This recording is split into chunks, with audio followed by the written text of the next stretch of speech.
Bandwidth for First Updates Now is supported by AndyMark. Are you competition ready? Go to andymark.com and keep your team inspired.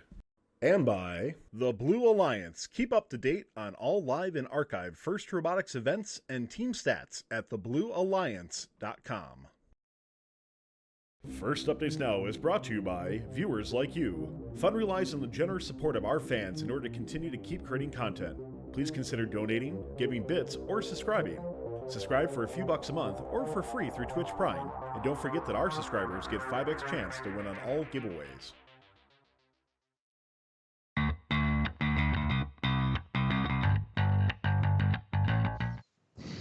Coming up on First Updates Now, the 2018 season is over, but we're not ready to power down just yet. We have the drive coach from back-to-back world champion Strikeforce 2767 here to talk about his experiences, the Detroit Recap, and the final FRC Top 25 for 2018. Season including, by the way, new objective rankings that we'll be bringing here to you. Reporting for First Updates Now, I'm Tyler Olds. I'm Justin Montoys. And I'm Christina Tia. Mike has the night off. Our producer tonight is the lovely Nick Olson. He's so lovely. He is a lovely guy. So great. Hey, guys, before we bring on our guest, by the way, I want to give a huge thank you to all of our supporters this season. It's been a phenomenal season. We're not done yet. More to come for that later. But if you're interested in supporting fun, go ahead and click that little subscriber button. Christine, you have stepped up to the plate, by the way, and are giving away some sweet giveaways. So I'm going to, Nick, bring up the main screen.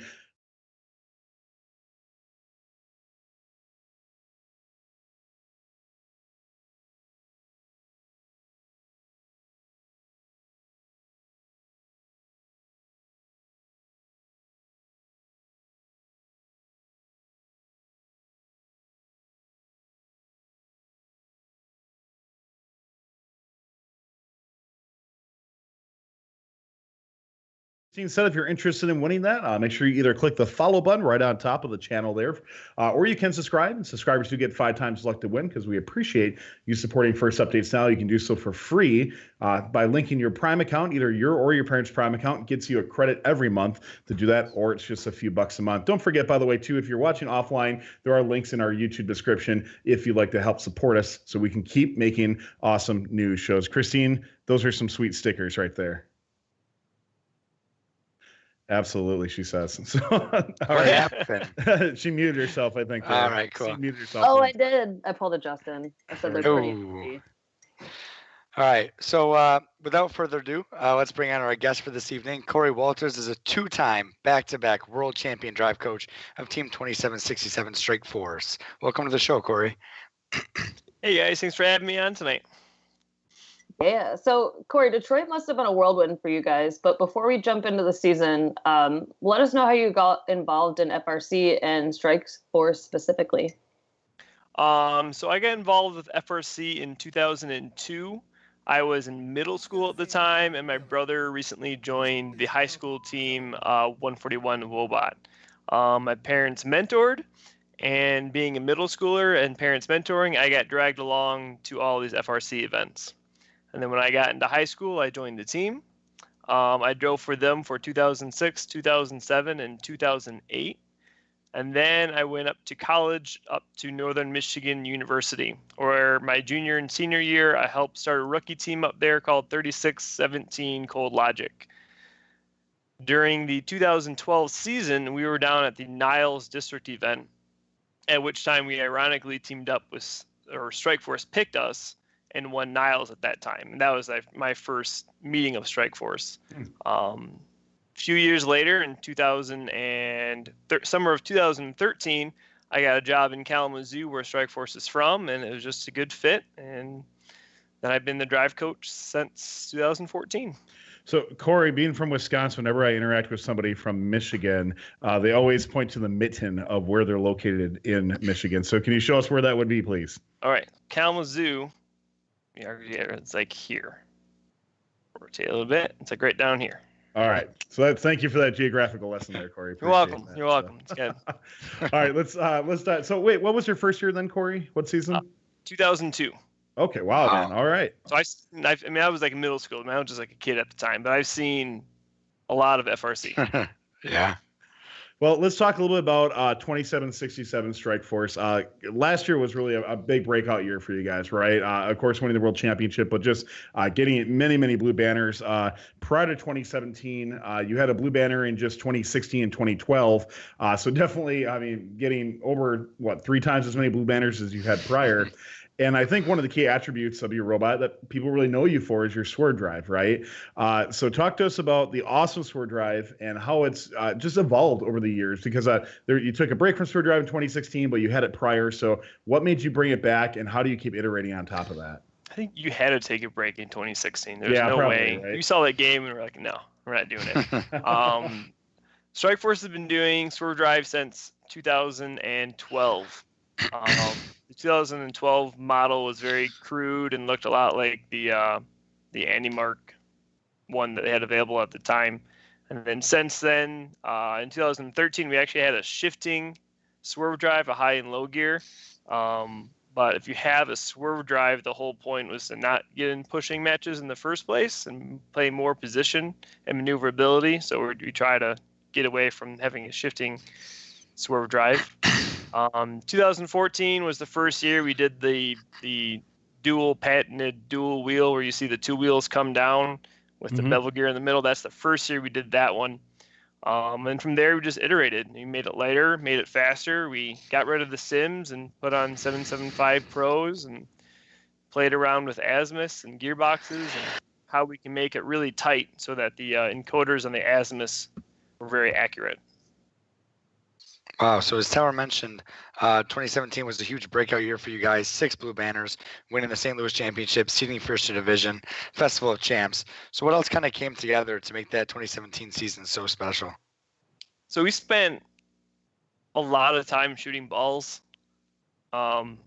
We'd spend a night and we'd shoot literally 2,000 balls a night trying to dial in that shooter. We knew the game was going to be dependent on the shooter when it was all said and done because of all the gear running. But we knew from the beginning that we wanted to be able to get gears and balls through the same intake on the same opening of the robot. And that paid dividends on getting our speed on the gear cycling done and for picking up balls. And it was just dialing in that shooter, and that thing was not a fun toy to play with. Those balls were hard to shoot.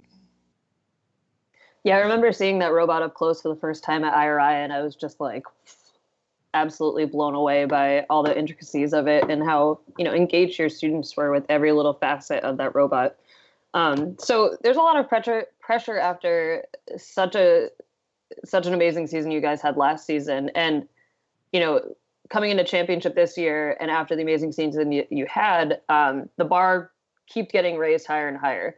So as you were preparing for the 2018 season and building your robot, what did you keep pushing, or what did you do to keep pushing the envelope even more to continue iterating your process? We were so nervous going into the season after last year's season. We were like, we can't just have this be a one-time, they came out, they did it, and it was good. There was a lot of pressure coming into the 18 season, and we had 17 seniors graduate in 2017. So we had a whole new crew. Whoa. Yeah, we had a whole new crew coming in this year. And we had a really good middle school class coming up from our FTC program. But this year, we took a lot of inspiration from other teams' robots. We've never really built an elevator before. We've never really built, we have never really built a ramp other than the 2007 year, but we were in 2767 wasn't around at the time. Mm-hmm. So the elevator was inspiration straight off of 973's cascading elevator. The intake was heavily student prototyped and made from the beginning of the year. The way the intake attached to what we call the shoulder, if you look at Wildstang 111 from 2012, they have videos on YouTube about how they did that, and they used like a polycarb arm so that if the intake got hit, you wouldn't break it right away. It would be allowed to take a hit. So we took inspiration from them. The ramp pretty much came from all the 2007 robots that were out there. The ramp weighed about 6 pounds, and that was made out of chromoly steel frame and chicken wire and zip ties. That's really all it was. 6 pounds, huh? Yeah, it's not anything fancy. And we wanted it to be see-through. That was the biggest thing for us. We wanted to see the robot, and that's why the top half of the robot was majority of it was black because we wanted to be able to see the cube. If the cubes were like green or red or any other color, it would have been yellow on top. But Fair enough, right? So we're not going to dive everything into your 2018 season, of course. We value your time, and we want to get kind of into the big stuff coming up here. But in 2018, you win both your district events. You won your MSC division. You won it with the team you'd face off against in the championship as well, too, which is pretty awesome. You get placed if we fast forward to Detroit, you're getting placed in the Daly division and seed second in that. You were not selected by the first seed Alliance captain, by the way, which makes me think in the background a little bit that there might have been some prior communication. Potentially, he's not in his head, so I'm going to assume yes, communication for that. But yeah, walk me through the Alliance selection process. I'd love to hear about your picks. Why did you pick who you chose? So obviously, it worked out quite well, but would love to hear some of the research and thought process behind that. So we knew we had a short list going into the season, or into Daly, I should say.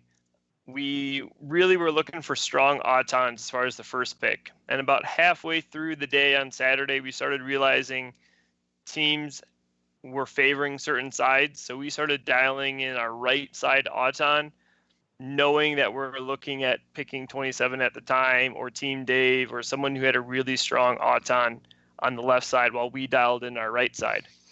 Chaotic, who at the time was ranked first, and we knew there were 2 ranking points ahead of us, and the only way we were going to catch them was if something happened.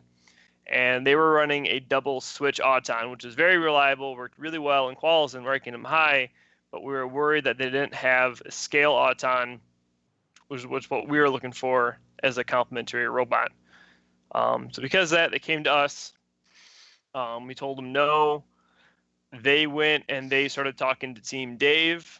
As soon as they started talking to Team Dave, we went to Rush and said, hey, this is what Chaotic's thinking. This is what we're thinking. And then Friday night, us and Rush hooked up together and had a scouting meeting as far as who we wanted, how we wanted to play the game, what we're looking for in the 3rd and 4th robot. So we came to our hotel. We met together with just a small group of us. And we said our 3rd and 4th robot needs to have a strong drivetrain, can't be braking, can't have any failures, and we want them to have a multi-cube switch auto from the center. So that is 2 or 3. 2708 showed that they had a 3-cube switch auto from the center, and 4027 had a 2-cube switch from the center. And what that set us up to do was, if the scale was on the left and the switch was on the right, we could actually, for us, we could place the cube in the switch on the right side, come around to the back side of the fence, score another cube, and then pick up its 3rd cube in auto. So we'd have 6 to 5 cubes scored going into auto. So out of curiosity, I mean, especially Lake Effect Robotics, I think it's definitely a team that has flown largely under the radar, right? When you think of Ontario, typically I don't think about Lake Effect Robotics, but you just mentioned they have a 3-cube switch auto, 2 to 3 cube switch auto. There, I mean, were you a little surprised to see them still around by that pick?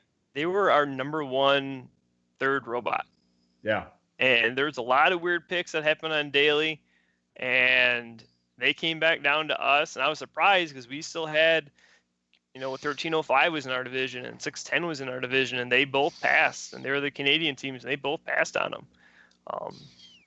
So we got them, and they had blue nitro rough top and 6-sim drivetrain and multi-cube switch auton. They were built for that position we needed. For sure. So with the exception of a finals 1 loss, your Alliance and your robot really performed exceptional. So take us through some of the strategy as the drive coach when you get to the big dance there. What changes when you got to Einstein did you make, and how did you keep your strategies fresh and kind of play off a little bit what the other Alliance might have done? So we pre-scouted the finals of the other 5 divisions to see what the other team's tendencies were. The biggest strategy teams were using was 1 scalebot stays home, 1 scalebot goes far, and your 3rd robot stays home and defends your area for letting the opponents take cubes. Seeing that it wasn't played a lot in Daly, but we knew that was going to come into play in Einstein in the round robin. So what we did was we told Rush was, if there's a cube available on the far side of the field, be opportunistic about it and go get it. If there's a defender there, just come back and come to that pyramid of where the power cube zone was.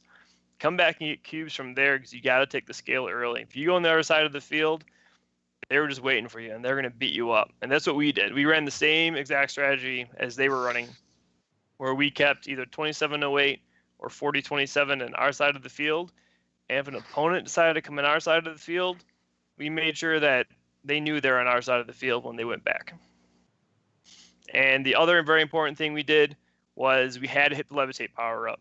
Knowing that the first tiebreaker out of round robin was climbs, we put a lot of priority into the climbs and a lot of priority in the levitate, and that had to be the one hit. There was a few matches where the last cube out of the pyramid was going to go to the scale, and that was the last cube we needed for levitate, and we actually had to call them back to put that cube into our vault to get that levitate done. Yeah, I noticed a lot of alliances were forgetting that in the round robin, and either they were scrambling to get it done last second or they just completely forgot it. So that's really smart of you guys to remember that. So before we go, let's talk about Einstein finals, something that your team has become pretty familiar with at this point. So what were your impressions of Ford Field? How did like the whole loading process go? I saw you guys loading onto a trailer from the pits at the Cobo Center, and like the teams had a sweet bus waiting for them. And we'd love to hear, what was it feeling like? What was the feeling like seeing the final score come up after finals 2 and winning your second world championships, like back to back? Like, bring us through that. Okay. So it kind of felt like the Amazing Race. You got done with the round robin, and a first employee would come to you and say, here's a package. In it is instructions for what's next.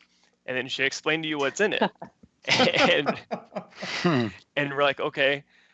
And they sent us from round robin. We had to pack up our pit, go to the loading dock.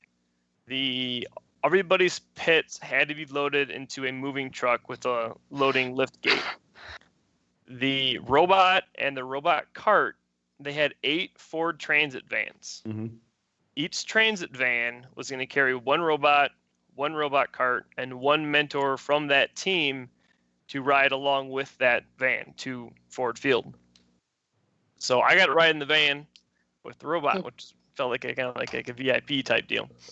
So we load up the robot, we load up the robot cart, and we head down in the van, and they drove us right onto the field. Like, we didn't have to stop and haul our stuff through grass and stone dust like at Minute Maid. They pulled right up to the pits, and we unloaded the robot, and that was where we needed to be. A few moments later, the moving truck came with all of our pits, and the teams unloaded their pits. And the moment we touched Ford Field, we knew that there was a huge static problem. Oh, wow. You walked 10 feet and touched a piece of metal, you got shocked.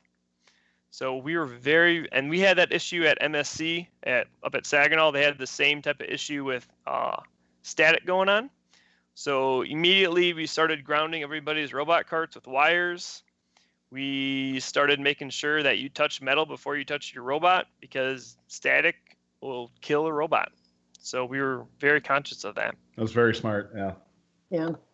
First knew about it when we brought the robots onto the field. They were touching everybody's shoulders. They were discharging everybody. We touched metal on the field multiple times just to make sure we didn't destroy our robot.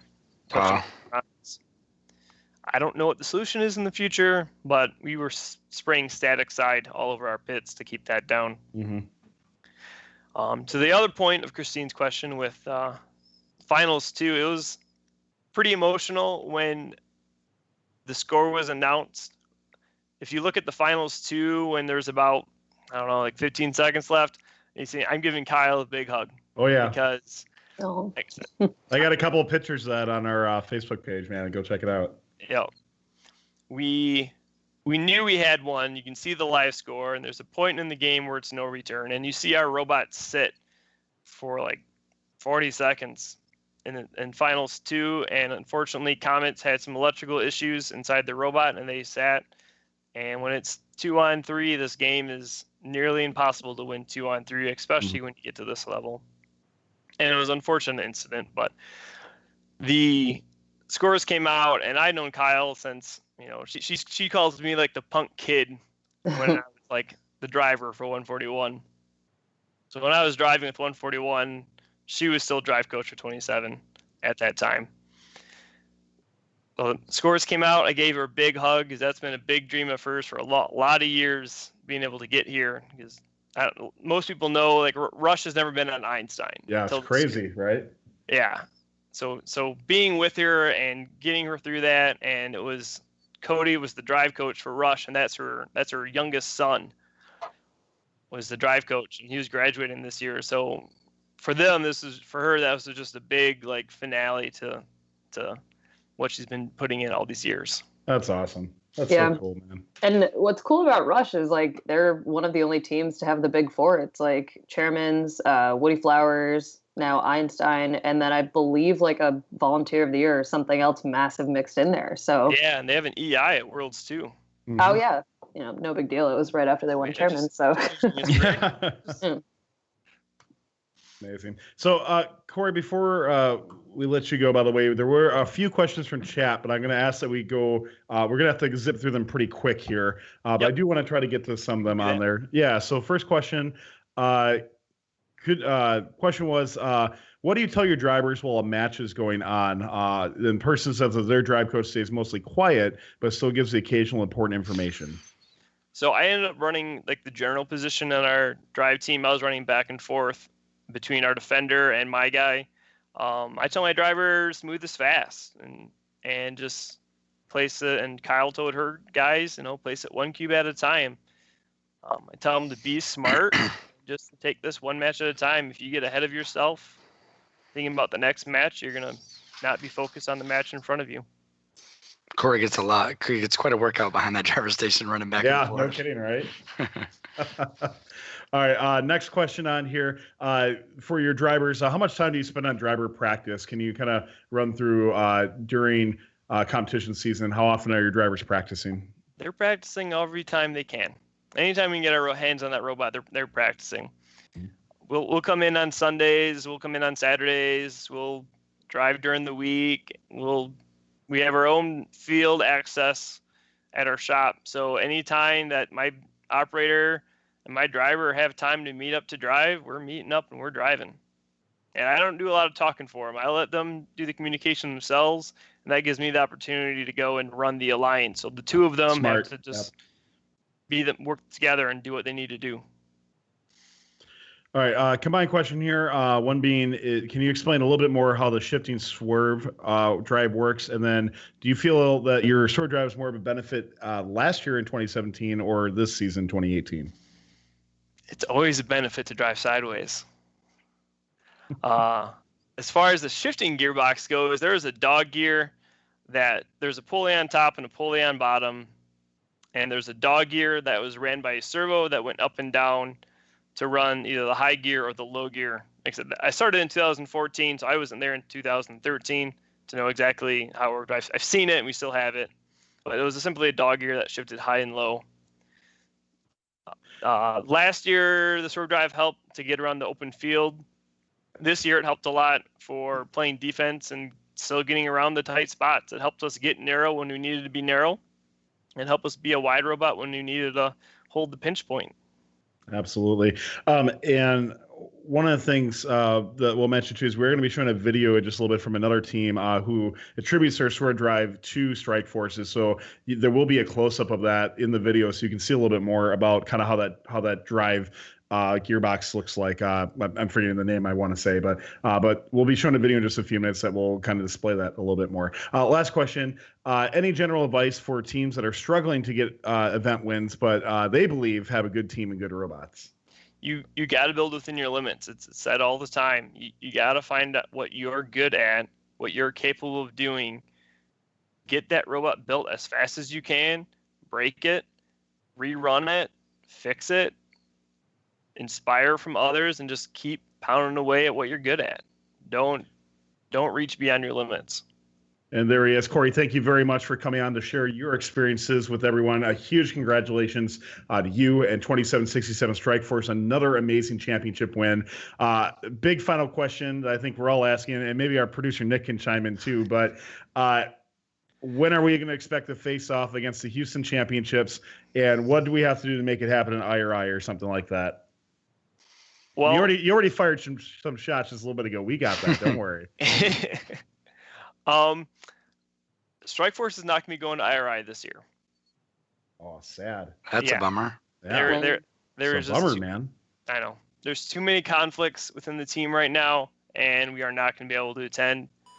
As far as where we're going to play the black and blue team out of Houston, man, I don't want to play them, man. Honestly, they're good.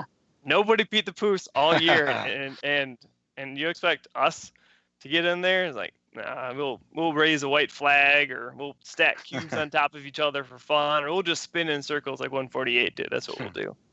But that is a powerful alliance, and if we had to go against them, we'd give it our best shot, and we'd pull out what we can. But guys, they're good. They're really good. I think it would be a great match to watch. So real quick, I'm sorry, Justin. Okay. We just got a huge donation, 5,000 bits from KR Tanjek. Thank you very, very, very much, man. And he says, iterate. Great advice, Cory. Thank you, buddy. Appreciate it.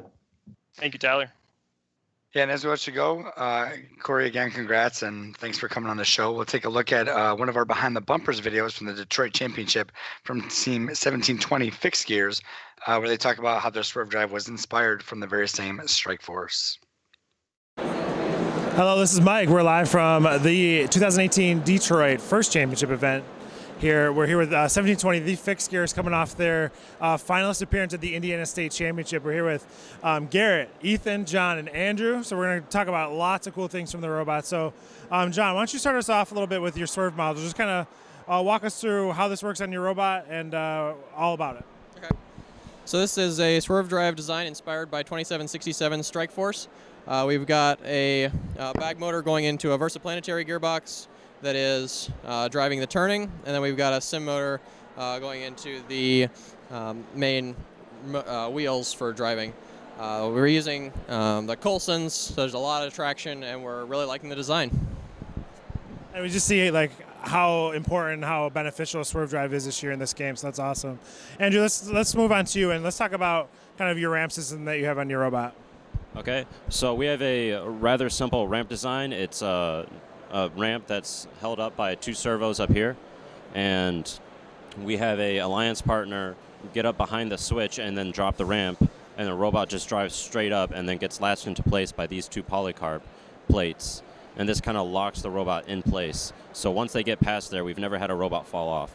This is a really efficient way to get a guaranteed rank point in qualifications by having our robot climb with another robot and playing levitate at the same time.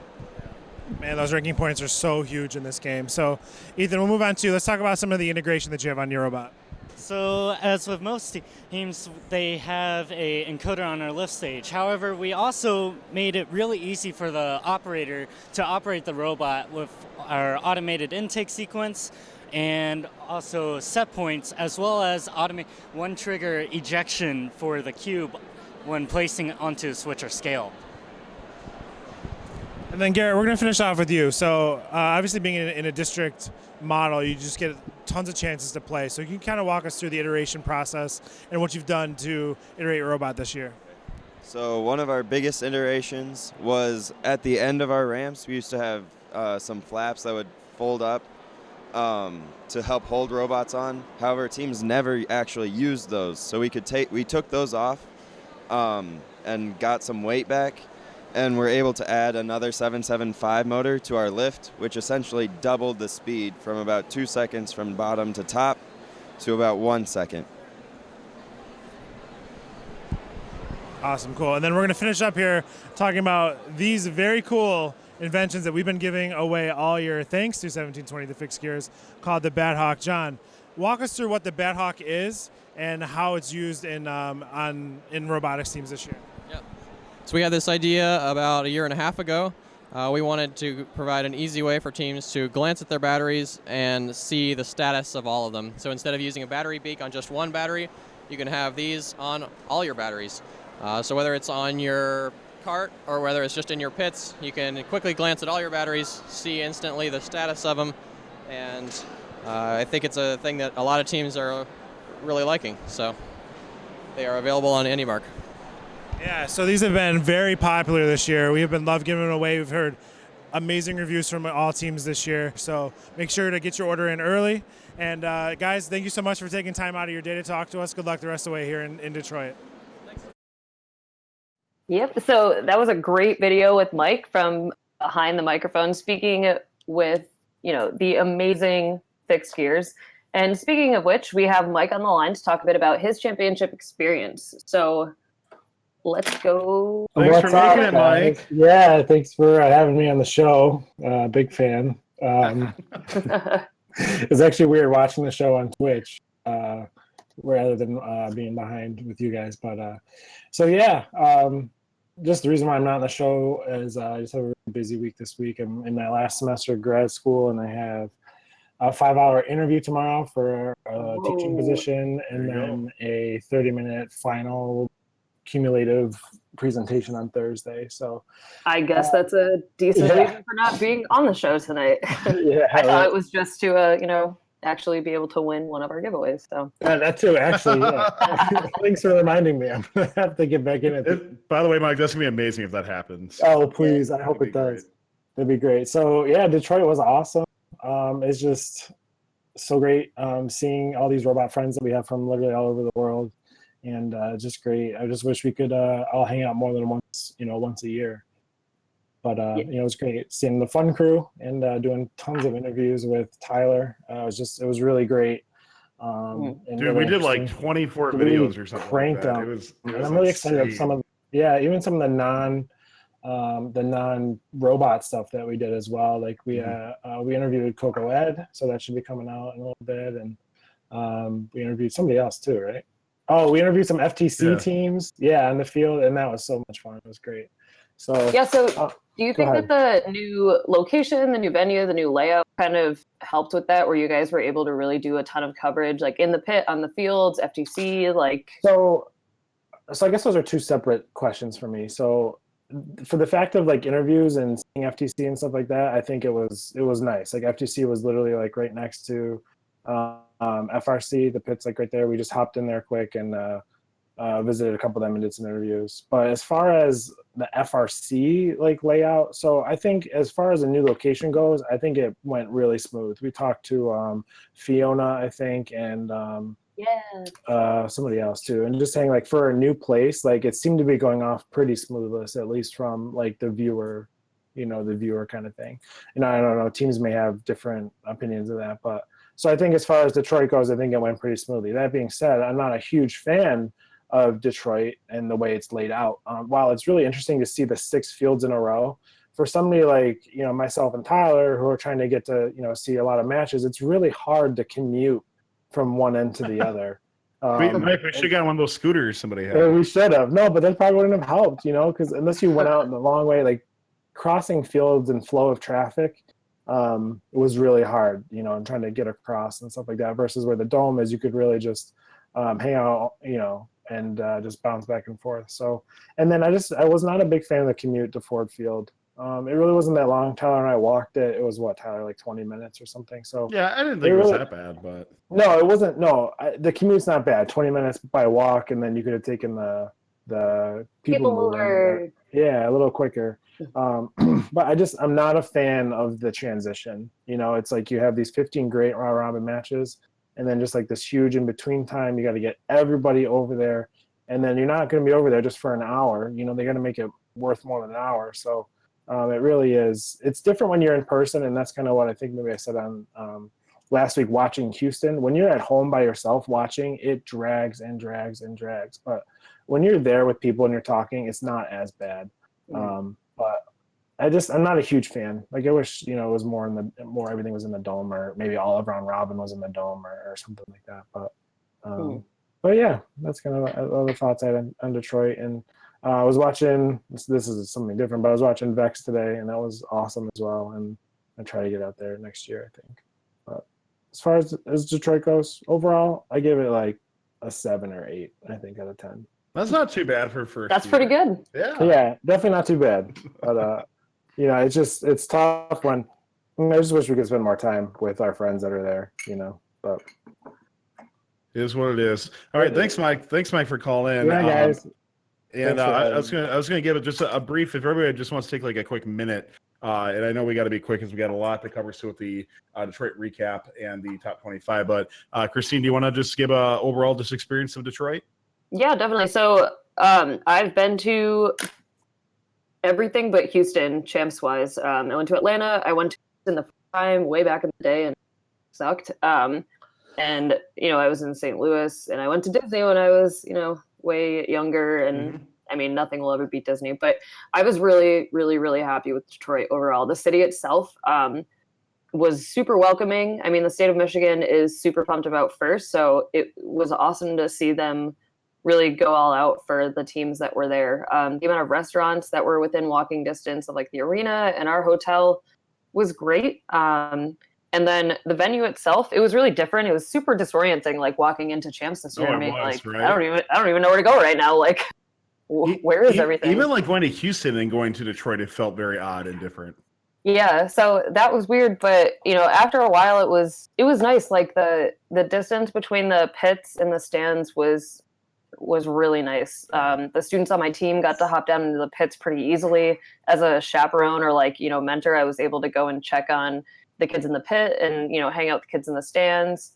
Our chairman's interview room was in a much better area this year. Last year we had the cringeworthy experience of our chairman's room being right in the catering hall, and an entire cart of metal bowls fell during our presentation. And there was one bowl that was just wobbling, and Libby's mom was just staring oh my God, it was bad. But this year it was in a nice, quiet, secluded place.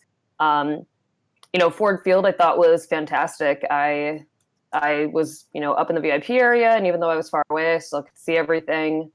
I do wish that there were more things going on there. As soon as I arrived, it started, and then it was over. But overall, I'm very content. It was cool to see the people on the Fun Discord talking about how they wish they were there because it looked awesome. I'm excited to go back next year and can't wait to see how it goes. The only thing that sucked was load in and load out. And I spoke to Fiona and Jamie that advocate this. The Kobo Center didn't believe first when they said we're going to have a shitload of people coming in and out for load in and load out.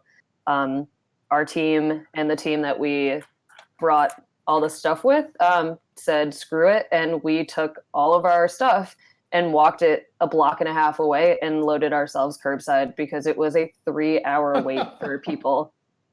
Ain't nobody got time for that. Wow. We said F your load out first. We're doing it ourselves. Justin, how was it for you? I'll agree with some of what Christine said. The biggest advantage obviously was the distance from the pits to the stands. It was awesome to be able to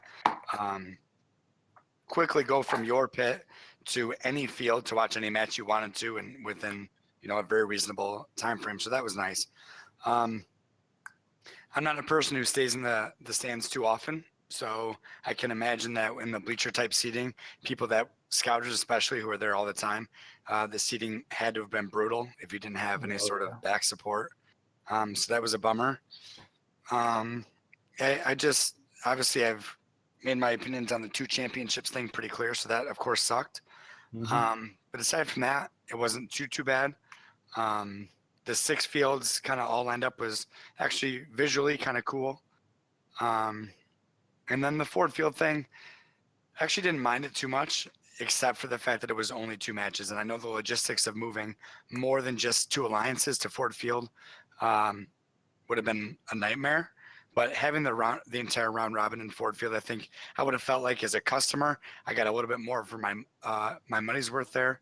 But it wasn't too bad. I still wish, again, for the people that have never been before, and we had a lot of students that this was their first championship, seeing your team compete in an NFL dome was really special. That's one of the things that kind of made it feel like a championship event. So missing that and competing essentially in what looked like an oversized regional was a little bit of a bummer, but overall it wasn't too bad. So Justin, you kind of hit something I think is really interesting, and I just hear first internally screaming as it comes through that last year everybody's like, oh my God, Minute Maid sucks. Well, it still sucks, but Minute Maid sucks. Put more matches. back on GRB, right at the arena. And they're like, okay, we're going to do that. And it actually worked out pretty well for GRB. And they're like, okay, we'll do that for Detroit as well. And then now we're all like, no. At Detroit, let's put all of Einstein at Ford Field because it makes sense, right? And the thing I hope it isn't, I hope they're not like, well, everybody's got to be equal. Both the competition's got to be the same. And I hope that's not the thought process for that because that'd be moronic. And it should have been all at Detroit for Einstein because the experience was what we expect out of it, right? The experience was so much better at Detroit for being Ford Field. And I thought Ford Field was awesome. I was so happy. I thought the Thursday party was great at Ford Field. Yeah. From me as a spectator, my only huge complaint was the Einstein round robins because at Houston you had a ton more seating, almost twice as much seating in the middle fields to watch the round robin. So pretty much everybody got a good seat. And I remember Mason Marquis walk past me looking for a seat after he gets done doing First Champs Live. And I just texted him, like, do you find somewhere? He's like, yeah, somewhere like way off to the side somewhere. Like, it's just like, there wasn't, anything where if you weren't a team on Einstein or if you didn't get there super early, you weren't getting a good seat, even on one of the fields. Like, I understand you're not going to see both, but like some people couldn't even see one field decent. And that's kind of disappointing to hear. But overall, I think Houston for a first year, I thought was phenomenal. There are always going to be issues that we can complain about. And I think First did a really good job. And I think, did I say Houston? Detroit. And Detroit did a really good job facilitating it as well. So sorry, I'm busy clipping that voice you did. All right, thanks, Mike. Appreciate that. All right, we're gonna move on here. Let's give a breakdown of the divisions. We're gonna be bringing in some fun hosts as we go through. We have 3 fun hosts lined up, and then I'll be kind of grabbing some in between it. And Christine and Justin, feel free to chime in if you like to as well. So for Detroit recap, we're going to start out. We're going to go in alphabetical order, by the way. So we're going to start out with the Archimedes division. Let's talk about some of the top tier teams in Archimedes coming in. That was 67, 303, 694, 868, 1114, 1259, 1325, 1756, and 4003. Looking to take a top spot. Really not terribly surprising. Hot 67, seeding first with a 91 record and a 3.6 ranking score. I have to admit, though, and I don't know if you guys got to see this, and Christine, you might be able to chime in a little bit too on this, is that I was pretty shocked to see that 67 picked 1114 as their first pick. So I wasn't sure if there was something in regards to them talking to other people, because 1114 wasn't a bad pick by any means, but with so many good teams in the top 8, it was surprising to see them not reach within. So I did get a report that said that 1325, the number 2 seed, may have declined 67 ahead of time should they have reached out. So they have that might have something to do with it. But 67 go on to pick 5436 and 4557 to their alliance, as well as with 1114. No upsets in the quarters, but the number 1 and number 3 alliances would lose their first set of matches, and going to the semis, the number 4 alliance is 1756, 4237, 3620, and 1322 would upset the number 1 alliance in semis and face the number 3 alliance of 868 Tech Hounds, 4003 Trisonics, 4541 Cavaliers, and 5422 Storm Gears, who swept the number 2 alliance of 1325, 694, 2016, and 870 on their side of the semis. So the magical voice of John Dars, the game announcer, brought everyone into Finals 1. Scores were neck and neck in the first match. The Red Alliance with the Red Alliance owning their own switch and the Blue Alliance only owning the scale, not owning their own switch. Blue Alliance was down 4 points when they played a level 1 force with 7 seconds to gain control of their switch and would push the Blue Alliance back ahead by 5 points for a win of 361 to 356. Finals 2 was another nail-biter, with Blue holding a slight lead for most of the match. It did come down, unfortunately, to a technical foul against Red, and Red only having 1 robot climbing in the match, and the number 3 Blue Alliance would take the division 397 to 356. Guys, any thoughts on Archimedes at all? If not, we'll move right ahead. I think I'm hearing reverb out of somebody here. So let's go ahead. We're going to bring on Ben from 225 Tech Fire, who's going to give us a preview of the Carson division. How's it going, Ben? Hopefully he's there. He's got Oh, unmuted sorry, himself. I was on mute. Hey, Tyler, how you doing? Hey, I've been there. What's up, man? Hey. So give us a breakdown of the Carson division, Ben. How'd it go for you guys? Sure. So after, do you want me to tell? Well, here, I'll just run through. So 225, we seeded first in the division, ranking score of 3.5. 217 was right on our tails there. They were close behind, and they were actually undefeated through the qualification rounds. They only missed out on the number one spot by 95 climb points. So we hit alliance selection. We picked 25, Rated Robotics. On the background, we were lucky enough to actually get Justin's team, 3015 Ranger Robotics and 88 TJ Squared. Both were really, really good robots. 217 ended up building out an all-Michigan alliance that we all saw when they got to Einstein Finals. The 3357, the Comets, 4967, that one team, and 4130, the Blue Devils. So the field was all really deep. A lot of the high school earning scale bots made it all the way to the fourth round. There were a couple that I want to call out, like 2338, Gear It Forward, that actually had a 3-cube auto, was picked in the second round. 5254, Hype, was picked on the back end by the 5 seed. They were the top teleop scoring robot in the division in terms of the scale. So just the field was insanely deep for not having necessarily the highest top end.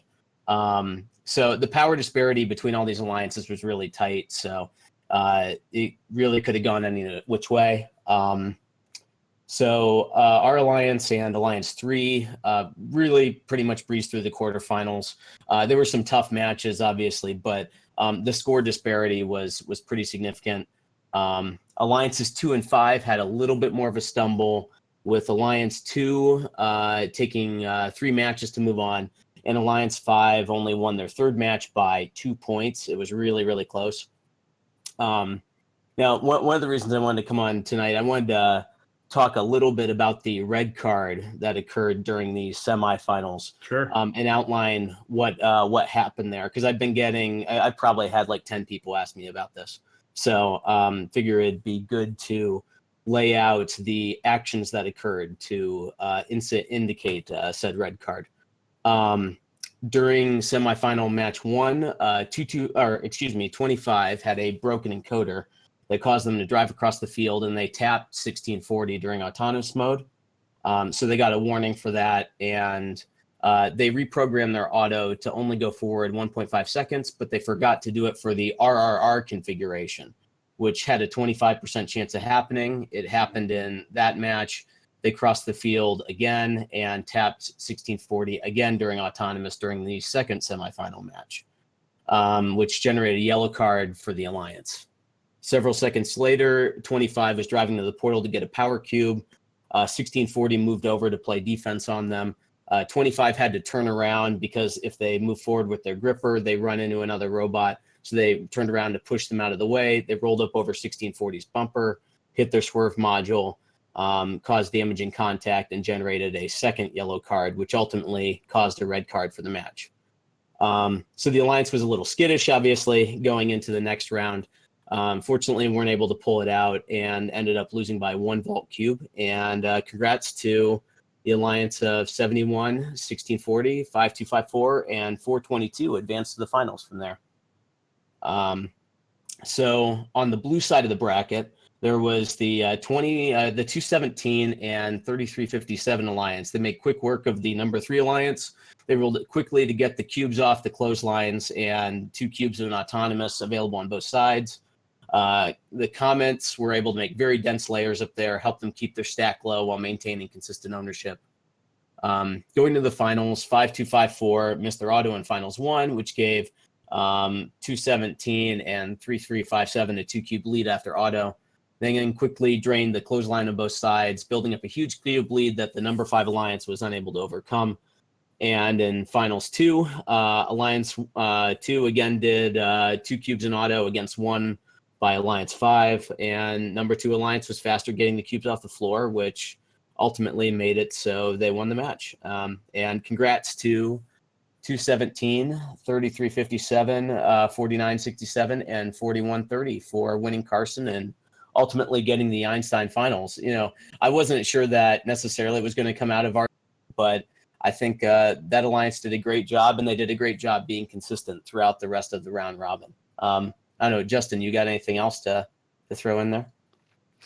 No, just that. I mean, just to say it again, that we really loved playing with you guys, and I thought our alliance was really well formed. And it's just one of those things that, you know, that's why they make you play all the matches, right? Those things that happen. But you know, for us, it was a great experience for our kids. You know, we didn't really play too well Thursday and Friday, which ultimately let us, you know, kind of be available late. So it was just a great experience. We had a great time playing with you guys. Just wish it would have worked out a little bit better. Yeah, well, we thought you were about the number 7 scale bot in the, so fell too far. But anyway, that was just our opinion. But anyway, it was a pleasure playing with you as well.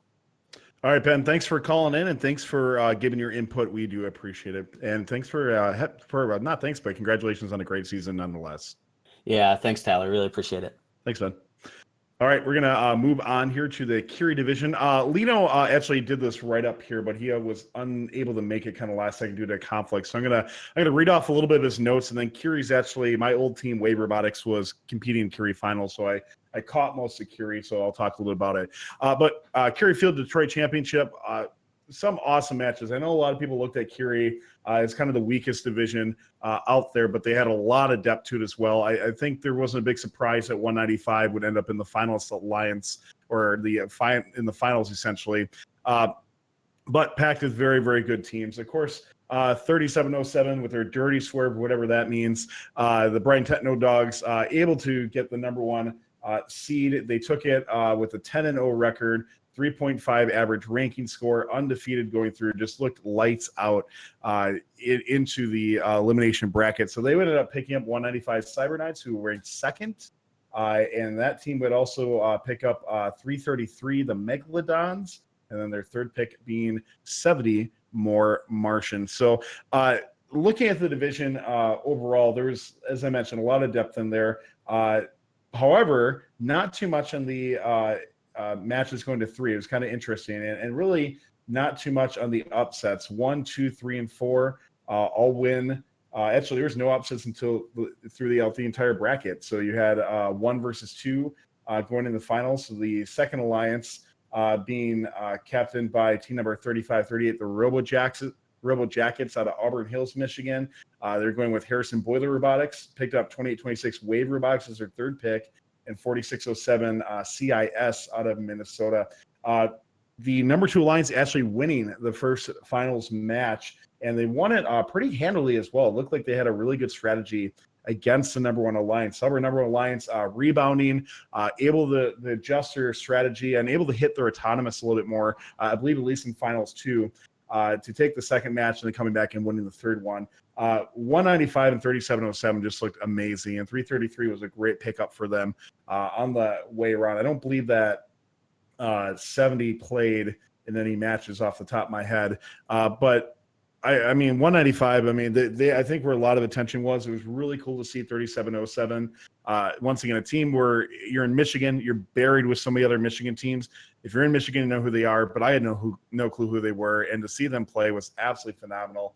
And I thought their robot was really top notch. It was great to see them move on to Einstein. And of course, I'd love to would have seen my old team Wave on the finalist alliance make it, but a very well-deserving alliance going on to Einstein nonetheless. And I did have an opportunity to talk with a member of the winning alliance afterwards. So Mike and I headed down to the field, and we ended up grabbing a student from 195, the Cyber Knights, to talk to them a little bit about winning the division, moving on to Einstein, and some of the finals experiences. So let's take a look at that.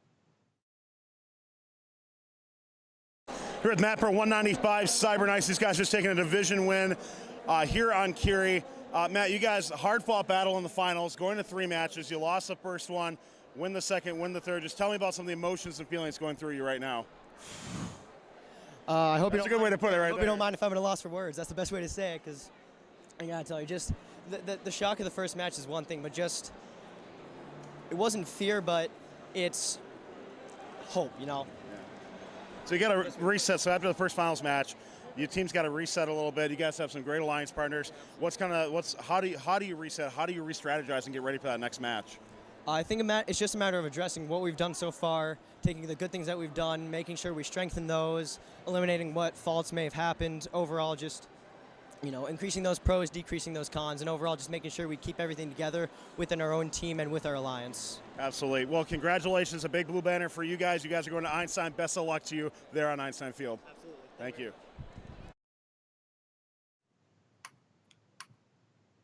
All right, so that was a look at the Curie division. We're going to bring on one of our hosts from Michigan, PJ, to cover the Daly division. PJ, how's it going, man? It's going pretty well. So yeah, Daly, we already heard Cory talk about it a little bit earlier, but 4539 Chaotic Robotics was first seed for most of the event. They dipped down to second for a brief time on Friday morning, but they did end up pulling it back in and ending qualifications in first. They would choose 3683 Dave, 346 the Robohawks, and 1468 the Hicksville Jaybirds to round out their alliance. Interestingly enough, no picks were made within the top 8 teams for the first.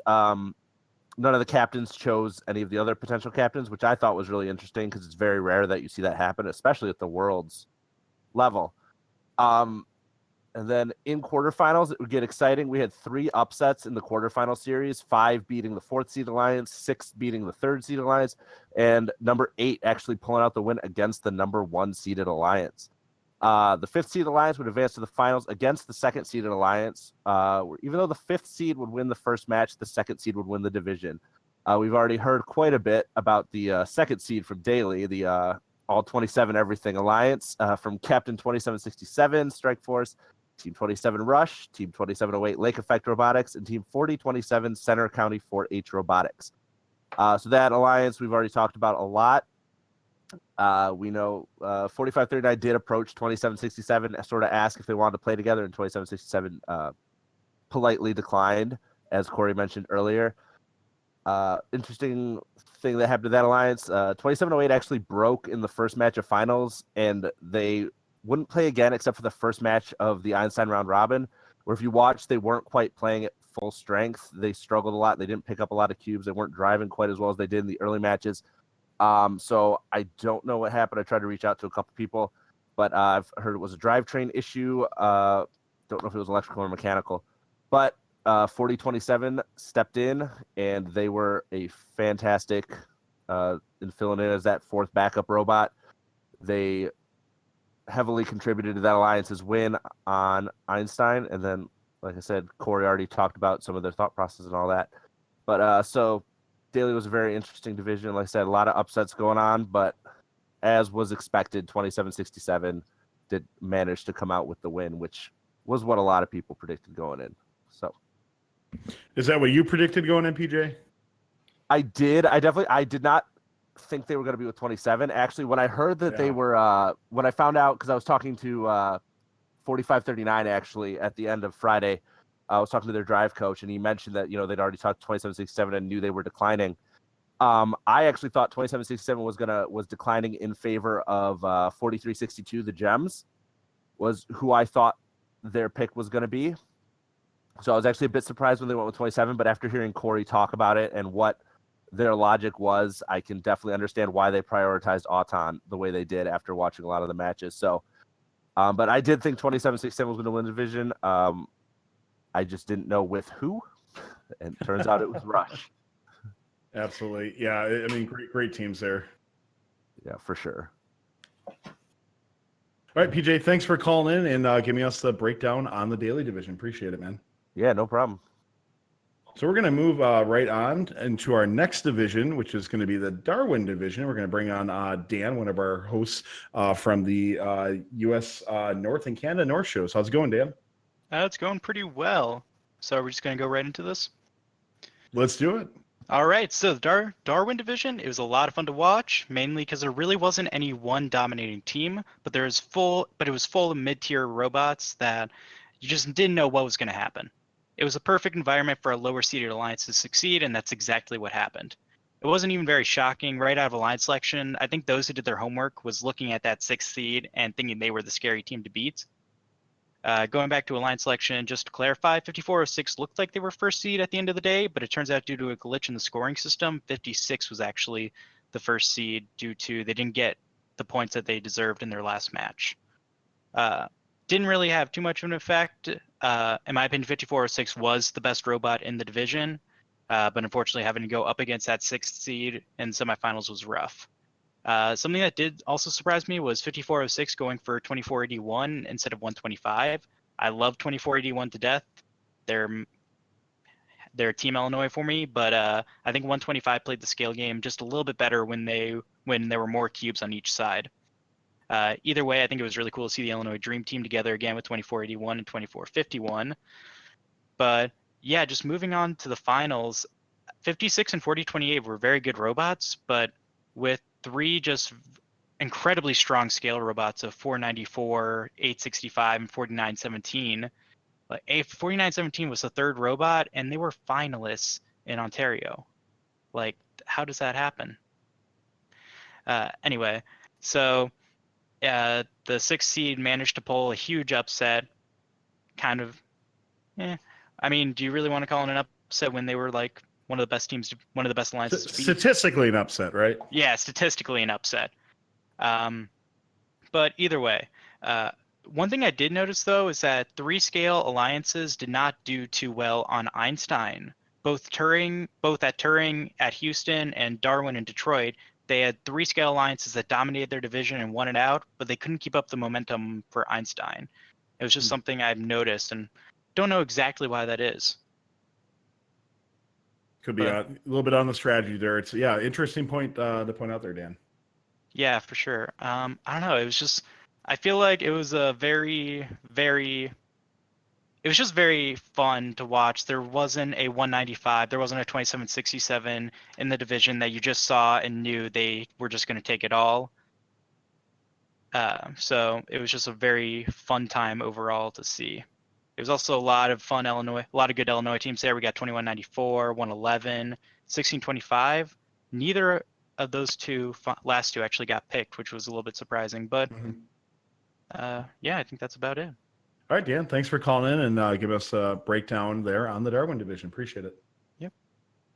All right, last division is going to be actually before we get into the Tesla division, we do actually have a video breaking down a couple of the winning teams from the Darwin division. So let's go ahead and take a look at that. Maybe. Here at the Allison right now from 494, the Martians, a huge division win, coming in as the number 6 seed. Allison, just tell me about this experience coming all the way from the quarters to the finals here so far. Well, it was really intense because like having alliance members that we've never played with before and stuff like that. Actually, I think we might have played with one, but it was like it was really cool experience to have such a nice alliance members, and then to be able to like win that last match was really rewarding because we were not doing so good before, but it's really nice. So tell me about a couple of your alliance partners and what really made you guys want to go with them. Well, 865 was like they're like very like good teammates. They're like very graciously professional, and they were on our list. We were like okay, yeah. They're a good team. Absolutely. Well, congratulations to you. You're going to Einstein. So exciting. 494 Martians headed to Einstein. Here at the 865 Warp 7, now division winners. Going to Einstein, number 6 seed. You guys paired up with a fantastic team as well, too. So tell me a little bit about your alliance captain and some of your strategy going into the finals here. Well, so our strategy is pretty much just stick with what's been working with our alliance so far. They're a really good alliance captain. They're teaching us. They're keeping us calm. They're mentoring us in a way. So we're just going to keep the same strategy and hope for the best. So when you saw the scoreboard go up there and you had the feeling, we're going to Einstein right now, and it popped up and it did it. Tell me about that feeling right now. I can't describe it. It's just such an amazing feeling. It feels like all the hard work, all the late nights, all the weekends we've put in for this season has been all worth it, and now we're hopefully going to try to win. Mitchell, congratulations. Good luck on Einstein. Thank you. Thank you. So congratulations to those teams. And of course, I am also wearing an awesome 49, I can't quite show it, but 4917 shirt that they gave me. So thank you for that. But let's move on to the Tesla division, or as Justin likes to say, Tesla. There we go. Missed hearing that. So we got to see some phenomenal teams on Tesla. Definitely a lot of attention going on Tesla with 319, 340, 525, 1241, 1360, 1720, 2056, 2168, 2590, 2614, 3098, 3641, and 5172, amongst others. Very strong, very deep division. After some of the reworked scores and replays, 2056 OP Robotics was seed first with a 8-2 record, and tie 1241 for a 3.6 average in rank points, but 2056 would edge them out in the park climb tiebreaker. However, they would go on to select 1241 Theory 6 and pick up 2869 Regal Eagles and 6090 Wayland Robotics. The number 1 alliance handled competition with ease in the quarters and semis, and going to face a number 3 alliance at 2614, 2590, 708, and 1720 in the finals. In finals 1, the number 1 alliance would take auto, but there was a pivotal point right around the 125-second mark in finals 1 where 2869 caused a tech foul, and the number 3 alliance was able to take possession of the scale and hold on to him for the majority of the match. Blue would take match 1 with a score of 420 to 302. Regrouping in match 2, the number 1 red alliance would take match 2 handily, 454 to 292, really dominating that match.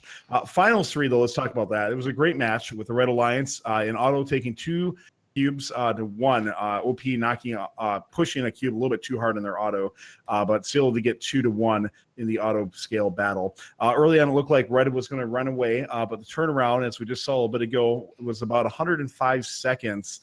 And the scale started to tip both ways. And after 85 seconds, blue was able to maintain control for the remainder of the match. Blue came within striking distance of overcoming the deficit, but with 45 seconds left, 2590 knocked 2 blue cubes off the scale. Coming up here, I think it just happened, and causing their scoring a temporary pause. It leveled out the scale for a moment, and possibly making the difference there. It doesn't mean it had to make a difference, but a good possibility on that. Red played the vault game better than blue, and were able to activate all their power-ups. Blue was able to play level 1 boost with a few seconds left, but only 1 blue robot was able to climb, and it sealed the deal. So number 1 alliance would take Tesla with the division score in finals 3 at 367 to 336. So we're not going to talk about too much on Einstein. That's why we brought Cory on, was to kind of give his perspective for that. But Einstein, Ron Robbins, hopefully you guys saw the results of that. But we're not going to recap that too much because we know most people were watching that as well. But before we wrap up on Detroit and get into the FRC Top 25, Christine, Justin, any other final thoughts or comments on Detroit? No, I'm good. Everyone did a great job covering it, and thanks to those to our hosts there coming on and covering those divisions, because it's not an easy thing if we all had to cover all the divisions going into this. So absolutely. Cool.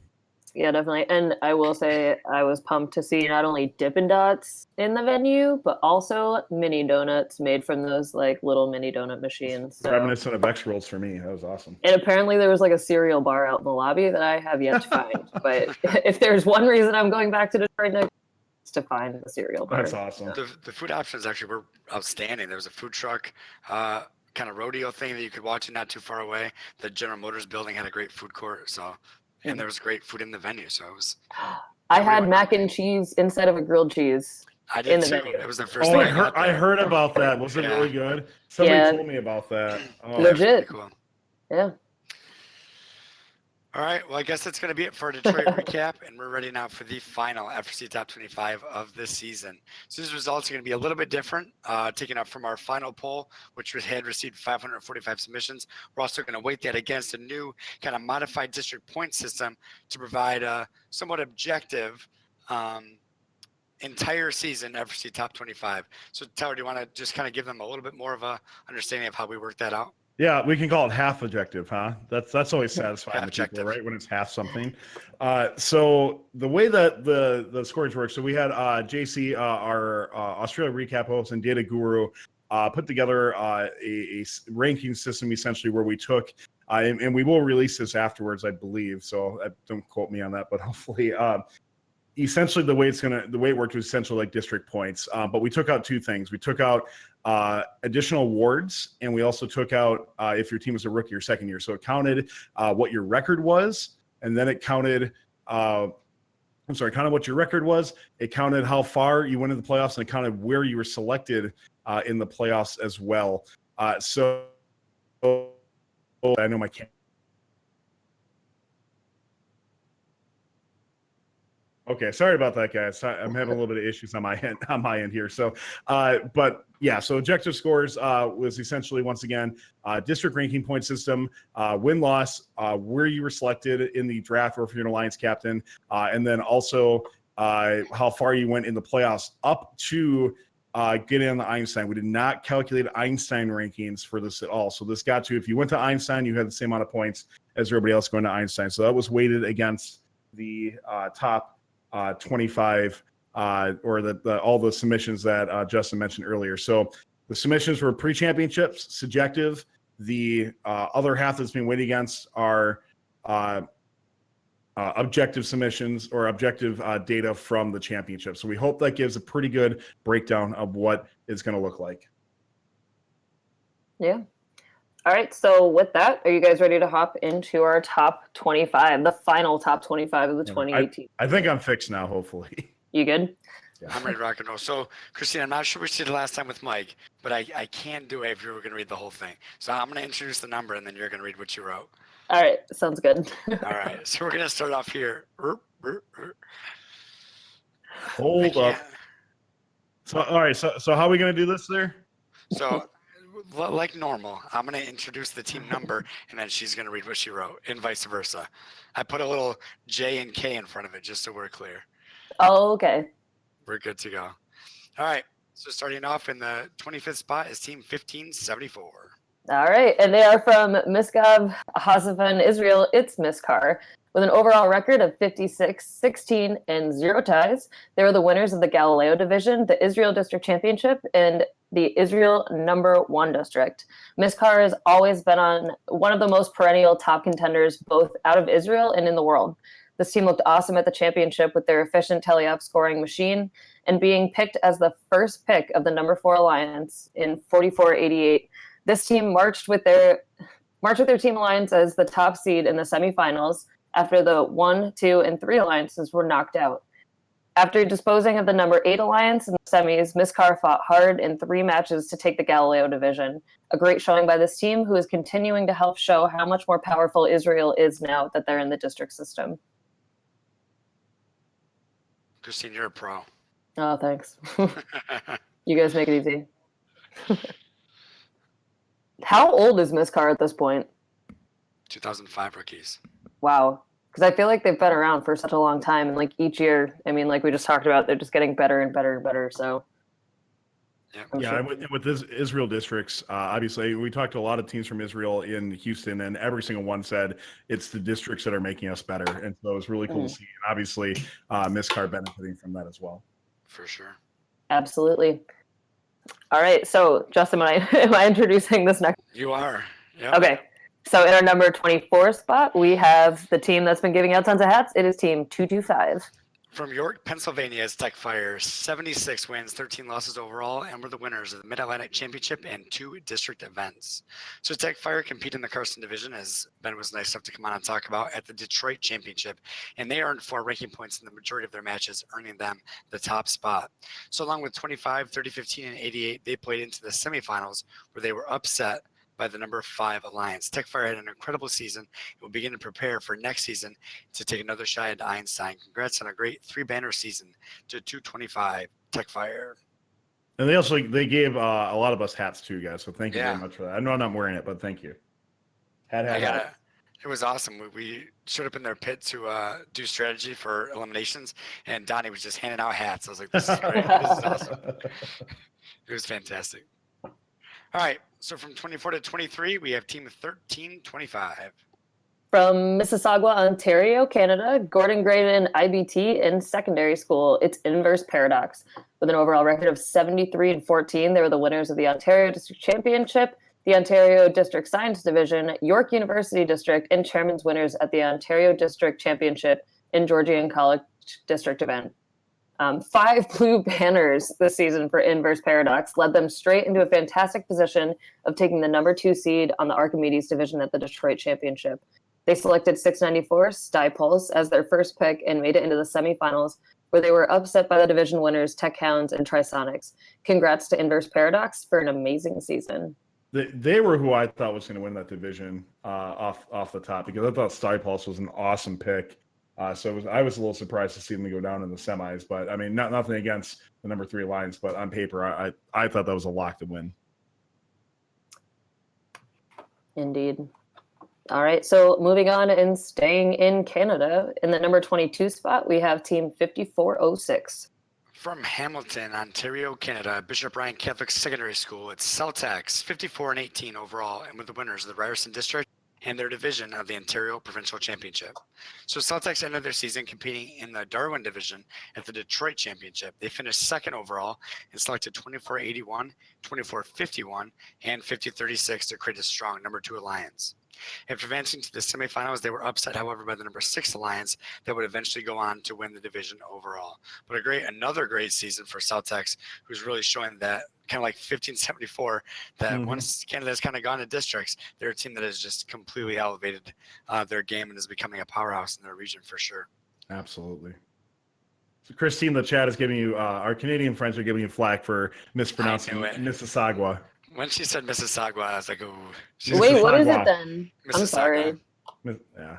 Damn, I'm sorry. My roommate's from that area too, You can't apologize. You can't. Yeah, that just makes you more Canadian. Sorry. Sorry. Oh man, I just watched Super Troopers 2 on Sunday, by the way. So like all that's ingrained in my head right now because there's so many dad stereotypes. I love it. I feel like with the amount of Trailer Park Boys I've binged on, I should be able to pronounce like so many things from Canada. Sorry, guys. I'm the worst. Sorry. That's all right. This one's a lot easier. In the 21st spot, we have Team 3357. From Grand Rapids, Michigan, in Forest Hills School District, it's Comets. With an 86-15 record, they earned 6 blue banners, including 3 district wins, a district chairman's award at the Lansing District, an MSC division win on the Consumers Energy Field, and were the winners of the Carson division in Detroit and finalists on Einstein. Holy cow. Comets were absolutely spectacular, and while their name may not have been very well known outside of FIM, they absolutely wowed the world when they seeded 4th on Carson and were selected to be part of the number 2 alliance with 217. After a slight miscue in the first quarterfinals match, they won out on all the rest of their matches on Carson. Moving to Einstein, they went 3-2 and earned their spot to face the Daly division at Ford Field. An amazing season, and the Comets better be on everybody's radar come next year. I feel like there could have been like a astrology or space joke for that. I know, right? Who wrote that? That's okay. Next year you have all the space jokes you could ever want. There we go. Oh. Just put I bet they're going to to start the matches 3-2-1 blast off.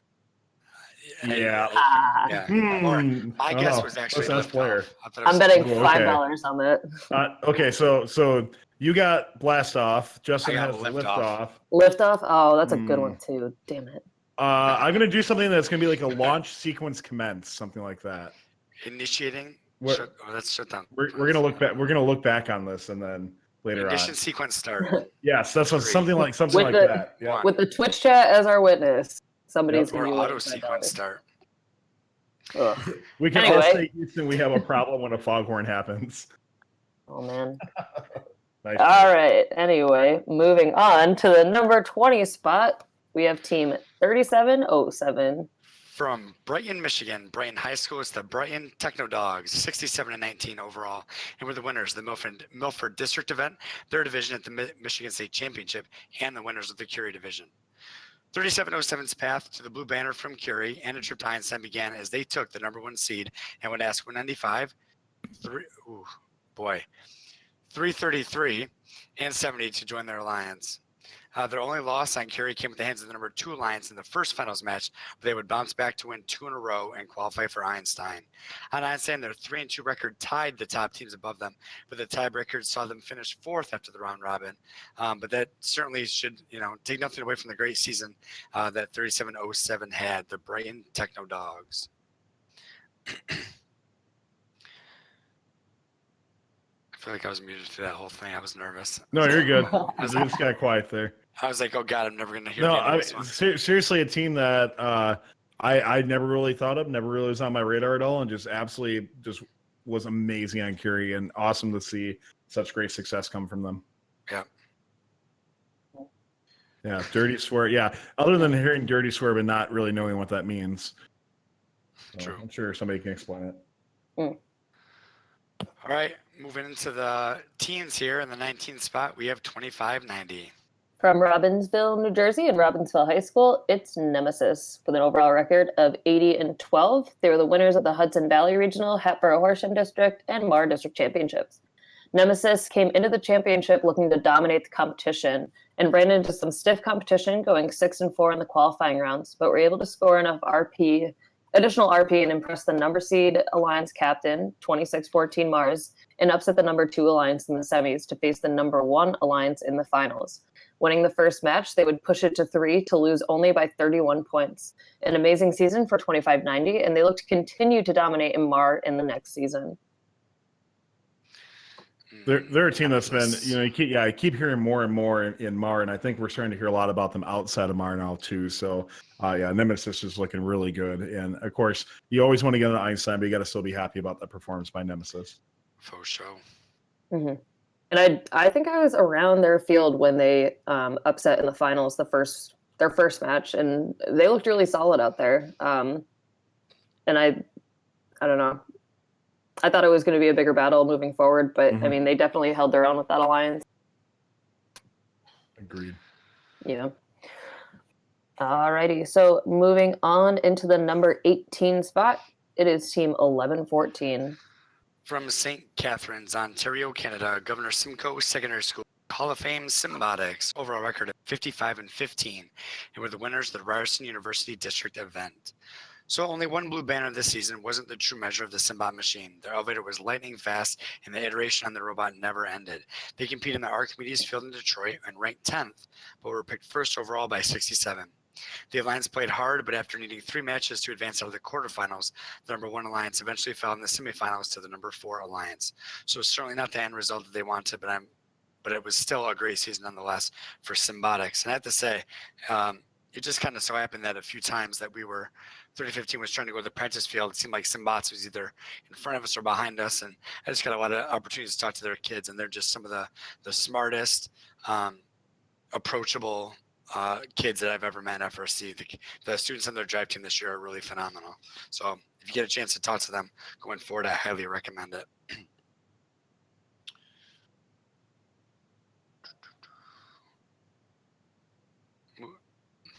Thanks, Nick. Moving on, number 17 is team 217. From Sterling Heights, Michigan, and Utica Community Schools, it's the Thunder Chickens. With an overall record of 79-14, they were the winners of the Marysville District, MSC Dow Championship Division, and the Carson Division at the Detroit Championship. 217 started out strong by being finalists at their first district, but fell short in the corners at the Greater Pittsburgh Regional. They bounced back, taking the Maryville? Maryville, yeah, sorry. Marysville District, and then seeded 5th and paired up with 2767 to take the Dow Division at MSC. Moving on to Carson, they would seed 2nd, and with their partners, the Comets, they would move on to Einstein and then Ford Field, going down as finalists for the Detroit Championship. 217 had amazing improvement and great alliance selection, and it's great to see the Thunder Chickens back on top once again. This is a team that I remember starting, way back in the day. My first year in first was 1998, and they're a team that I remember from that far back. So to see them really have such a great season, and especially, make it to Ford Field this year in their home state, is awesome. So I'm excited to see what they bring to the 2019 season coming up. Yeah, no doubt. Not to mention, I'd love to know how long they're been drive coaching for, because I feel like he's been there forever. So that in itself is pretty epic. For sure. Alrighty, so moving on to the 16th spot, it is team 4003. From Allendale, Michigan, Allendale and Jennison High Schools is the Trisonics, 69-17 overall, and were the winners of 6 banners this season. Big ones out of those would be winning the Michigan State Championship and the Archimedes Division. So winning Archimedes started with 868, the number 3 Alliance captain, picking 4003, 4541, and 5422. The Alliance would defeat number 6, number 2, and number 4 Alliances to advance to Einstein. After the round robin, the Alliance saw themselves fifth, however, with a record of 2-3. So maybe not the end result they wanted, but certainly a great job bringing that Alliance out of the Archimedes division onto Einstein. And congrats on an incredible 6-banner season for 4003, the Trisonics. What is that? Did somebody just hear that? What is that noise? I don't know. That was weird. That was bizarre. Was that Nick? It's got to be Nick. I have no clue. I think my Skype just made a ton of weird noises. Sorry. Yeah. I wonder if we only heard that or if the audience heard that. I don't know if they did hear that. Apparently they heard it too. What was that? Did you have like a video playing in the background or something or what? Please, Someone somebody should clip that. just for all of our faces. Like, what the heck? Like literally, I'm like, did somebody just jump into our show callers or something like that? Does someone have a child or something? Can confirm I have no children. That's here. what I thought. I'm like, wait, none of us have kids. So. Weird. All right. Well, all right. Anyway. Yeah, that was strange. All right. So anyway, moving on. In the 15th spot, we have Team 987. From Las Vegas, Nevada. And Tyler, can you say their high school names? Cimarron. Memorial High School, it's the High Rollers. 33-17 this season. They were the winners of the Las Vegas Regional. Starting out as semifinalists at the Arizona North Regional, losing to their future alliance partners, 21-22, they would move on to the Las Vegas Regional, where they would seed 6th and be selected by the second seed alliance captain, 842. Sweeping the regional in 6 matches, the High Rollers were rolling hot going into Houston. 987 would seed 3rd to pick 21-22 and face 3 ridiculously tough alliances. Seriously, look them up. It took 6 matches to get to the finals, where they faced the number 8 alliance and would finish as finalists in the Turing division. Another great season for 987 as they continue to keep producing great robots. I'm sure 987 can't wait to see if Vision might be a bit more prominent in the 2019 season. Yeah, no kidding, right? Yeah. So they come with that Vision, what was their Vision program or the Vision module they have called? Limelight, right? Limelight, yeah. Yeah, and then it's like, first like, oh, I bet you wanted to sell some of those, didn't you? Nope. Yeah. It will be back. Yeah, for sure. Next year. Yeah, in 97, I think some people were kind of looking like maybe not quite the top tier caliber robot they were looking for, but they ended up doing well at championships, which definitely helped them in regards to their objective rankings going up. And they're still a phenomenal team. You could see their improvements coming through each competition, and definitely a team to always be on the lookout for in the future. For sure. Jinx, you owe me a soda. Never buying you a Coke. Buy me beer. All right, in the 14th spot, we have Team 67. Another Hall of Fame team. Yeah. That's right. From Highland, Michigan, Huron Valley Schools is the Hall of Fame Hot Team. 69 wins, 28 losses overall, and we're the winners of the Troy District event and their division at the Michigan State Championship. So 67 returned to a familiar spot at the top, or at the Detroit Championship for this two-time world champ, and that top spot would be in their own division. Archimedes played hard for all alliances, and the top 2 alliances, including the 67-led alliance, would not advance out of the semifinals. But almost 70 match wins, 2 blue banners is a great success for this Hall of Fame team. We certainly hope to see them in July at IRI. Congrats to 67, the hot team. I was speaking to Mike Schreiber on their team, and he said the funniest thing. He was like, "This stupid ramp is the best thing we've ever built." Like, so pumped about it. That's funny. Yeah. Yeah, they're definitely a robot built to seed very well. I think they were a little slow on their teleop, which is what I think held them back maybe a little bit from getting into Einstein. But I mean, I'm not trying to disparage the team. Absolutely phenomenal team still. But I think they'll admit that themselves that, they seeded really, really well. They got their pick of the litter, went as far as I think their alliance is capable of going. At some point, we should have some people like to talk about like who's the most successful FRC team of all time and who's the best team right now. 67 has a heck of a track record for being good for a very, very long period of time. Absolutely. Even with some like big mentors, leaving for other people, that sort of thing too. Absolutely. Yeah. Oh God, I just closed the slideshow. All right, well, I'll start it out. Christine, I'll cue you up here, all right? Awesome. In our 13th spot is team number 2122. from Boise, Idaho, and Treasure Valley Math and Science, it is Team Taters. 57-14, they were the winners of the Idaho and Canadian Rockies regionals, a team that has started to become an absolute legend. The Taters continued to look great in the 2018 season, going down to 254 and 842 in the finals at the Arizona North Regional. They would move on to win their next two events. Moving into the championship, they would go 7-3, seed 10th, and be selected by the formerly mentioned number 3 Alliance captain, 987. While the Taters would not get a three-peat moving on to Einstein, their team still performed at the top level, and we know the Taters will be back with another fantastic robot looking for that Einstein run in 2019. They're definitely one of my favorite teams that I've become more familiar with in the last few years. We were lucky enough to play with them at Arizona North in 2016, and they're just like the friendliest people, super fun, and they have the best mascot of any first team ever. His name is Chip, and he's a little potato. So. Amazing. Yeah. Also, some of the tallest people I've ever met in person. In my They have the shortest drive team I've ever seen this year, though. Other than like really. God, yeah, their drive coach funny. like lifted his leg over the partition in Arizona North, and we were What's his like, name? Is it Mike? whoa. I'm pretty sure. He's 6'8", I think, off the top of my head. He's a giant. And he's lanky too. It's crazy. Would Yeah. you describe their drive team as tater tots then? Yeah.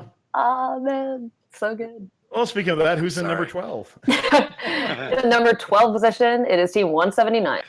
From West Palm Beach, Florida, Inlet Grove and Suncoast High Schools, it's the Children of the Swamp. 37-11 overall, and were the winners of the Orlando and South Florida regionals. So after winning 2 events in Florida, 179 went to Houston, looking to add a division win to their already successful season. 179 would have finished 3rd overall in the Roebling division and would captain the number 2 Alliance. They selected 36-46, 54-72, and 15-40 to join them. Playing into the finals, the number 2 Alliance could not overcome the strength of the number 1 Alliance, however, but 179 would earn a division finalist medal for their first time in over 10 years. So congrats to 179, the Children of the Swamp. Yay.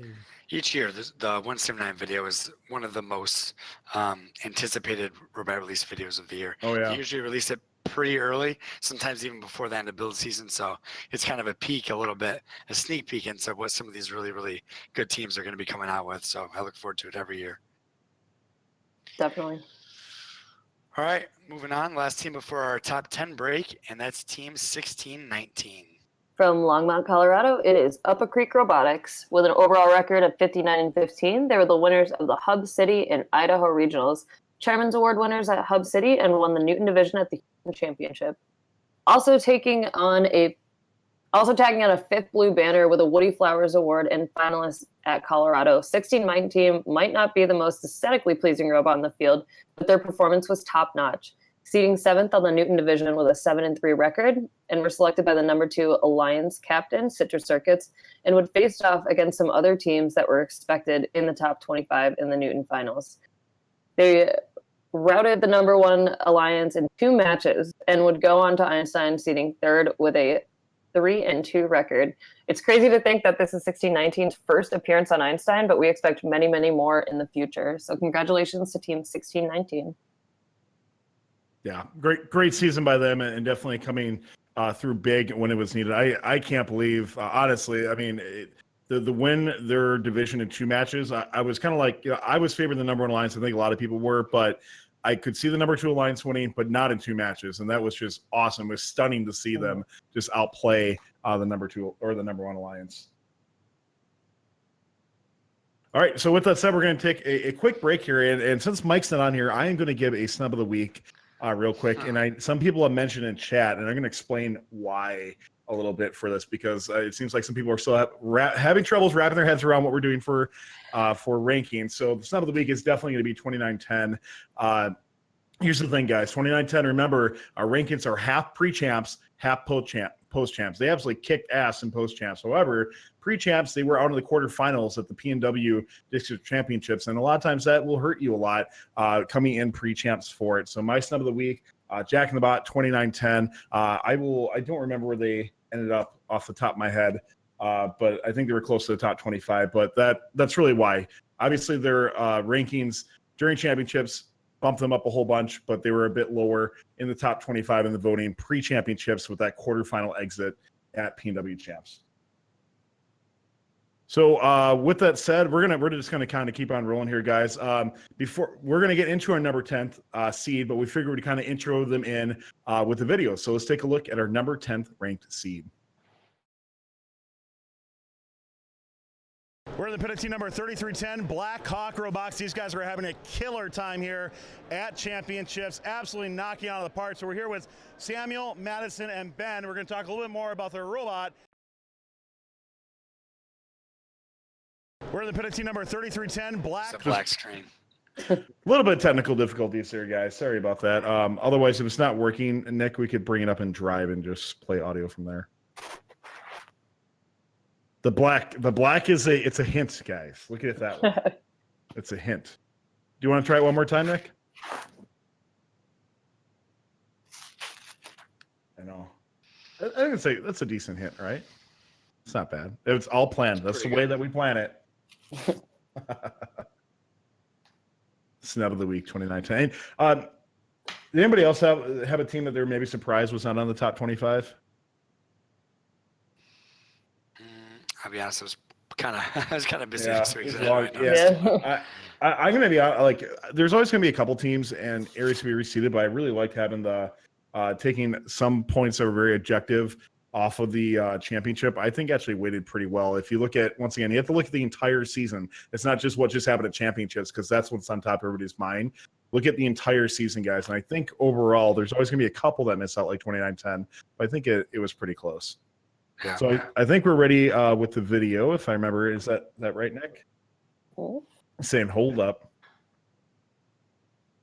We had a little bit of issues with our audio output, it seems. Yeah, PJ can put the list of the top 25, and if you guys are joining us, it usually gets put in quite often as well.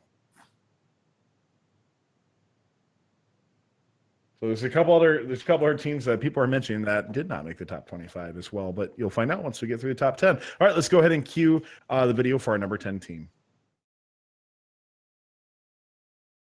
We're in the pit team number 3310, Black Hawk Robotics. These guys are having a killer time here at championships, absolutely knocking out of the park. So we're here with Samuel, Madison, and Ben. We're going to talk a little bit more about their robot and their performance here at the Houston Championship. So Samuel, I want to start with you guys.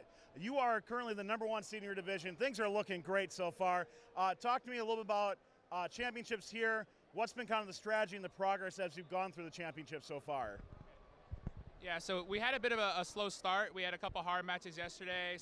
We missed some climbs, lost the match, but we kind of regrouped. We had overnight, got ready. We've got 4 ranking points in all of our matches today. Haven't missed a climb. It's been really nice. We went 9-1, and we're sitting in first going into tomorrow. So I really want to show off a couple parts of this robot because you guys have a killer bot this year so far. So let's start off with these awesome forks that you guys have here, Madison. So we'll get a good shot of that. And then Sam, if I can have you hold those, and Madison, if you don't mind talking a little bit about these. This is really cool because you guys have been having a lot of success in getting 4 RPs in these matches.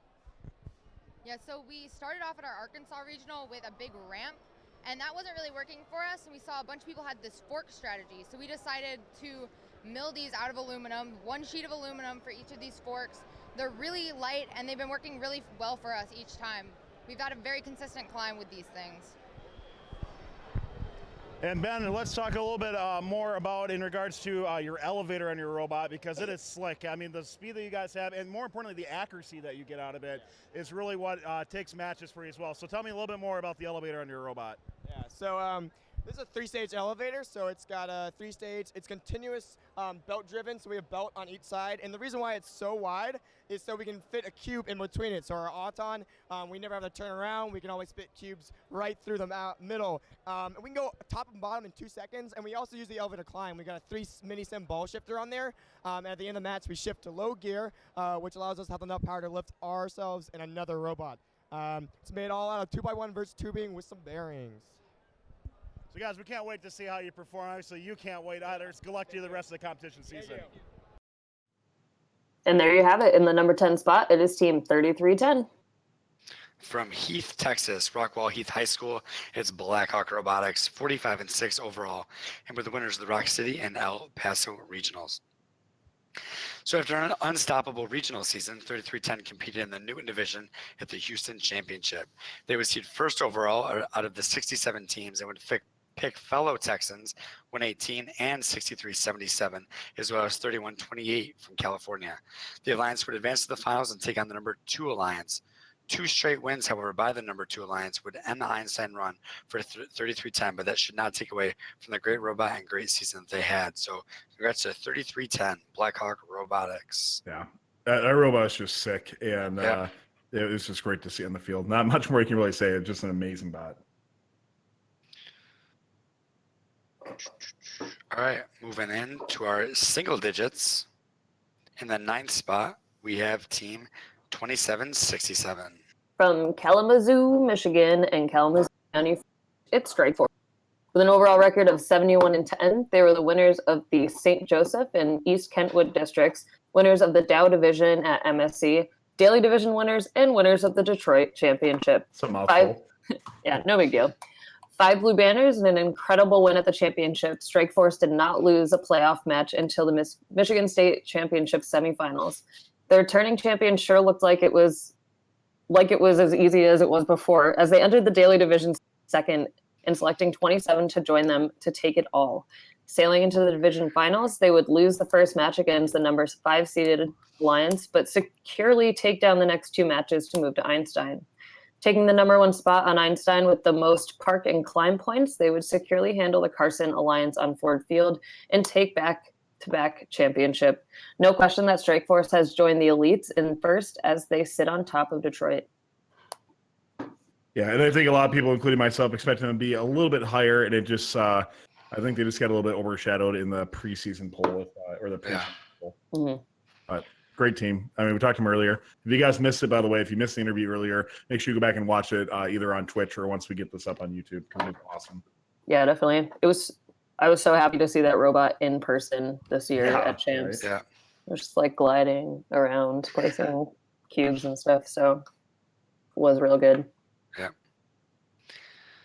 All right, Justin, do you want to tell us a little bit about our 7th team, which is team number, or is that 8th? It's 8th? 8th. We're on 8th We're right on now. 8th. Yep. Sorry, it's getting late and I don't do math. So our 8th seeded team, which is team 118. From League City, Texas, Clear Creek High School, it's the Robotics. 62-7 overall with the Dallas, Colorado, and Lone Star South regionals, losing only 1 playoff match in all 3 regionals. The Robotics were looking amazing as they went to the Newton division at the Houston Championship. 118 seeded 4th, going 9-1, being selected by the number 1 seed, 3310, looking to dominate the division by winning out their matches before facing the aforementioned number 2 Alliance, where they would go down in the division finals.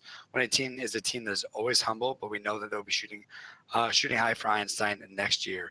Congratulations to the Robotics for another amazing robot and run at the Houston Championship. I'm not sure how many other teams are out there excited for the space team next year than the Robotics. Are they? That's the question. Are they? Right. They're not. Every year is a space year when you're a Robonaut. That's right. Yeah. All right, so moving on into the 7th spot is Team 1241. Let's see if I don't screw it up this time. From Mississauga, Ontario, Canada, secondary school, it's Theory 6. With a 78-18 overall record this year, and winners of the Canadian Pacific Regional, McMaster University District event, and the Tesla Division at the Detroit Championship. 1241 would seed second behind fellow Canadians, 2056, and the two would pair up along with 2869 and 6090 to win the Tesla Division. They would, along the way, defeat the number 8 and number 4 and number 3 alliances as they advanced to Einstein.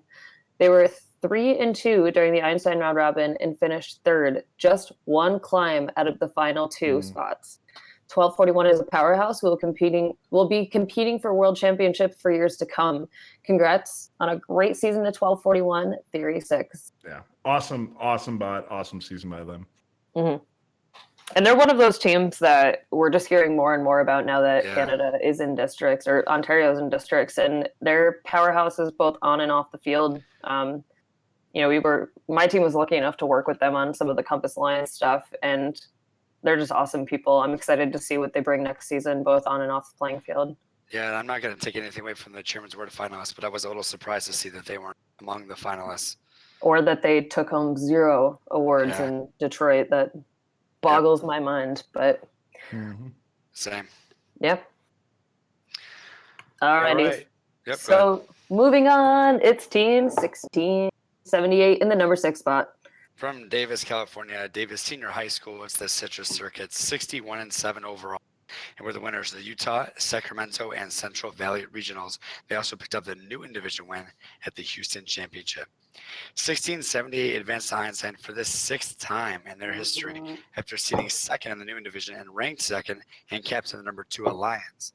They picked 1619, 4061, and 1723 and defeated the number 6, 7, and 1 Alliances to advance to Einstein.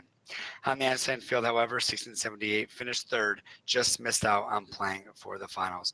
But another great season for 1678 is they continue to be a global powerhouse. And I don't know if it was mentioned here, but it was their first year winning a regional chairman's award, which seems to be long overdue. So I hope they keep that train rolling in the years to come. The amount of stuff that they do, both for the first community and their own community, is absolutely amazing. So I was really happy to see that they took that home this year. Definitely. All right. So with that said, we're going to take a really quick short break to start our giveaway, and we do have one last video to show you from there as well. So first off, we'll start the giveaway here. Once again, Christine, you got some awesome stuff you're getting away there. Can you put that back up on the screen again so we can take a look? Let me gather all of them because there's so many. There's so many. So some awesome series. So we got the Do the Math, Save the World. We got a Frank Merritt one. I'm not going in order here. I'm sorry. Good guy, Frank. Good guy, Frank. All right, what else you got? Power Up. I tried my best. And how many wins or spins you got? That's my favorite personally. You're really bad at winning. No, you're good. You're good. So this sticker is what led 148 to Einstein and taking home the Houston Championship, as stated by Nick Olson, World Championship. Our producer confirmed it. Absolutely. Yep. So Christine, what do we have to type in order to have a chance to win these awesome prizes? So even though we rigged it, so Mike's gonna win it. You can go ahead and type in the word swag bag, all one word. Yeah, we out here. Yes, I heard him join. So, Mike, if you're part of the show, you can't win. Oh. All right, I'll hop out. Don't worry, Mike. I'll send you stickers. Don't worry, Mike. You're not going to win.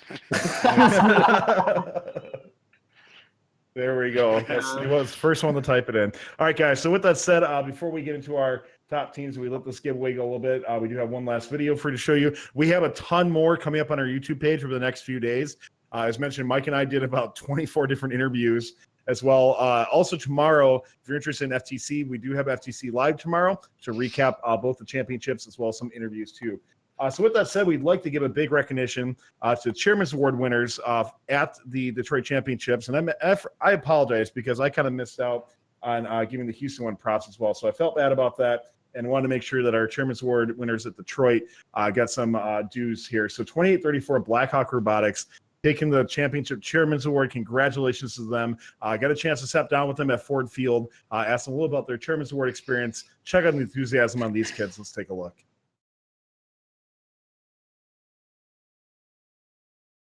Down here in the Detroit field with Maggie and Noah from team number 2834, the Bionic Blackhawks, Chairman's Award winners here at Detroit. Look at this banner that they go through. Look at the enthusiasm on their faces. Absolutely phenomenal job, guys. Tell me a little about your experience going through and coming through it as you start out this year and all the experiences up to today. What really stood out in your guys' Chairman's experiences? Well, this is my first year on Chairman's, so it was amazing to learn everything about Chairman's and get a present at Worlds and States and win for my first year because I'm a freshman. It was amazing.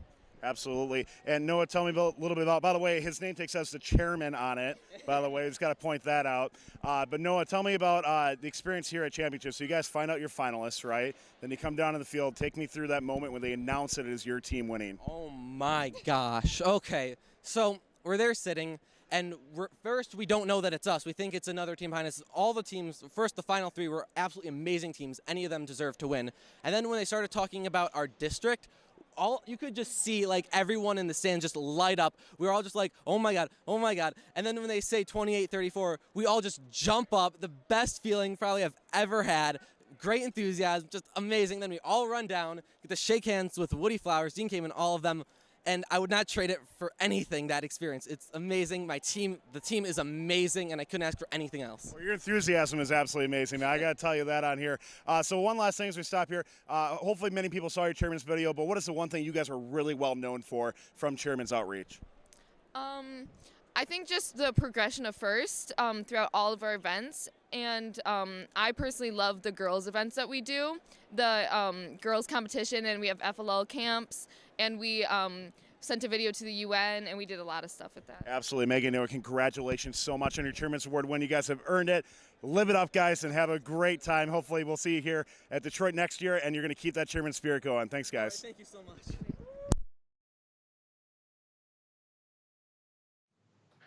So congratulations once again to the Bionic Blackhawks. Sorry about that misspeak. It doesn't help when we just had the other team recently. But yeah, Bionic Blackhawks, congratulations on your Chairman's Award win. And with that said, guys, we are into the Final Five. The Final Five, beginning here with Team 148. From Greenville, Texas, and Greenville High School, it's the Robo Wranglers. With an overall record of 51-4, they were the winners of the Dallas Regional Hopper Division, good to the Hopper, and the Houston Championship. Uppercut is definitely one of the most unique robots of the 2018 season.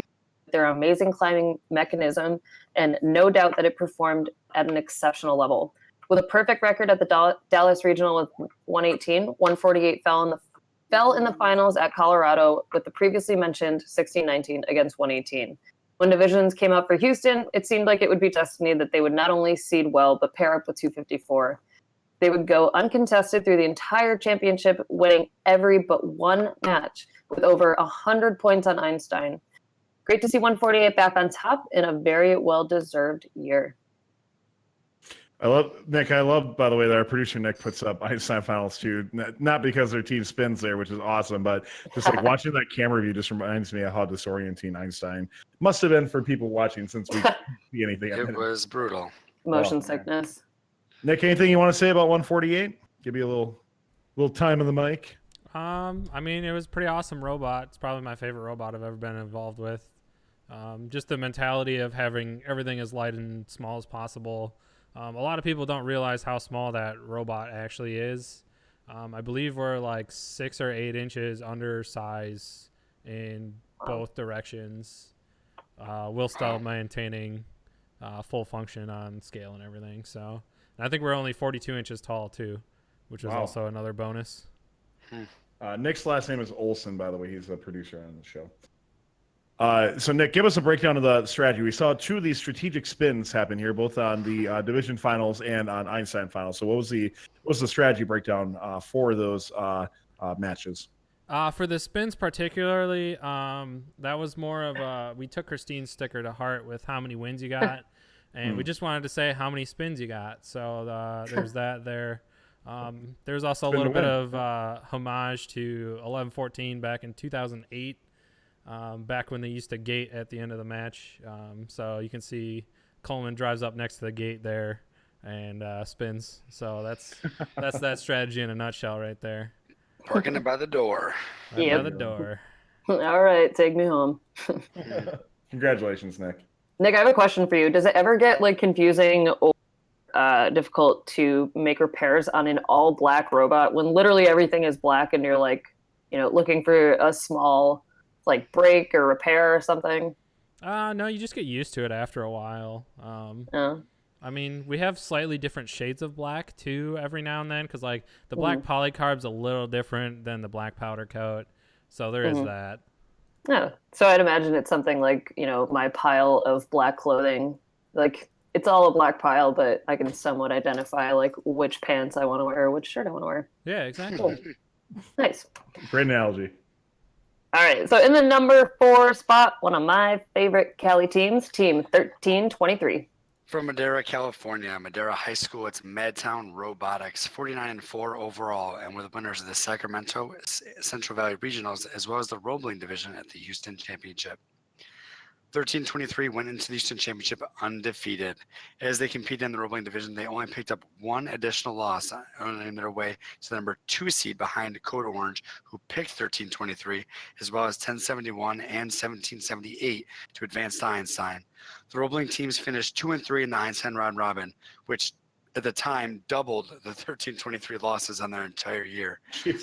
But just an awesome season, and congrats to 1323 Madtown Robotics. Yeah, I will say, yeah. Go ahead, Christine. Watching 1323's swerve drive, like their driver was absolutely amazing. Like just like going back and forth, you know, running into defense and then just swerving on over to pick up a cube, and it was awesome. I was seriously going to say the same thing. That the swerve drive they have is sick, and their driver skill, I think, is what really put them over the top. Absolutely. And I mean, their swerve drive was insane last year, but it just seems like, I don't know if it's the same driver this year.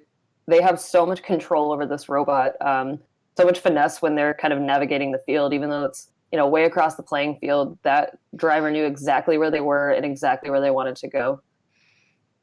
Yeah, and our producer Nick points out that, I mean, the sizing of that robot was like immense, right? So to be able to have that sort of precision around the field, I mean, definitely just attributes to how great their driver was. Mm-hmm. All right, number 3, guys, top 3. Top 3 in that third spot is 195. From Southington, Connecticut, and Southington High School, it's the Cyber Knights. With an overall record of 68-8, they were the winners of the Southern Connecticut and Hartford District events, the New England District Championship, and Curie Division at Detroit.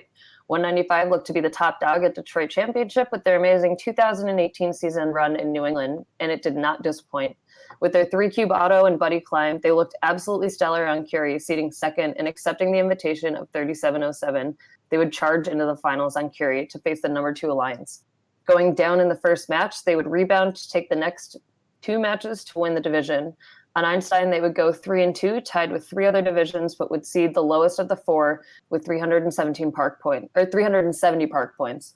Another absolutely incredible season for 195, and it is no surprise as we expect to keep seeing them on the top in the future. This team is just absolutely unstoppable. It's been amazing to see them just kind of plow through New England the last few years and just take home banner after banner after banner at district champs and all the districts that they attend. I mean, the more I get to know this team, working with them in districts and, you know, watching them play, they're just an awesome group of people, awesome students. And one thing I will mention, so when we were watching and just watching their elevator go up and up and up and up, just like stopped watching whatever was going on the field and just like looked over and were like, oh, like they'll have no problem like stacking 4 tall or however tall these stacks get. So, I mean, I don't know how tall it ended up extending, but holy shit, like looked over and was like, what are that? Yeah.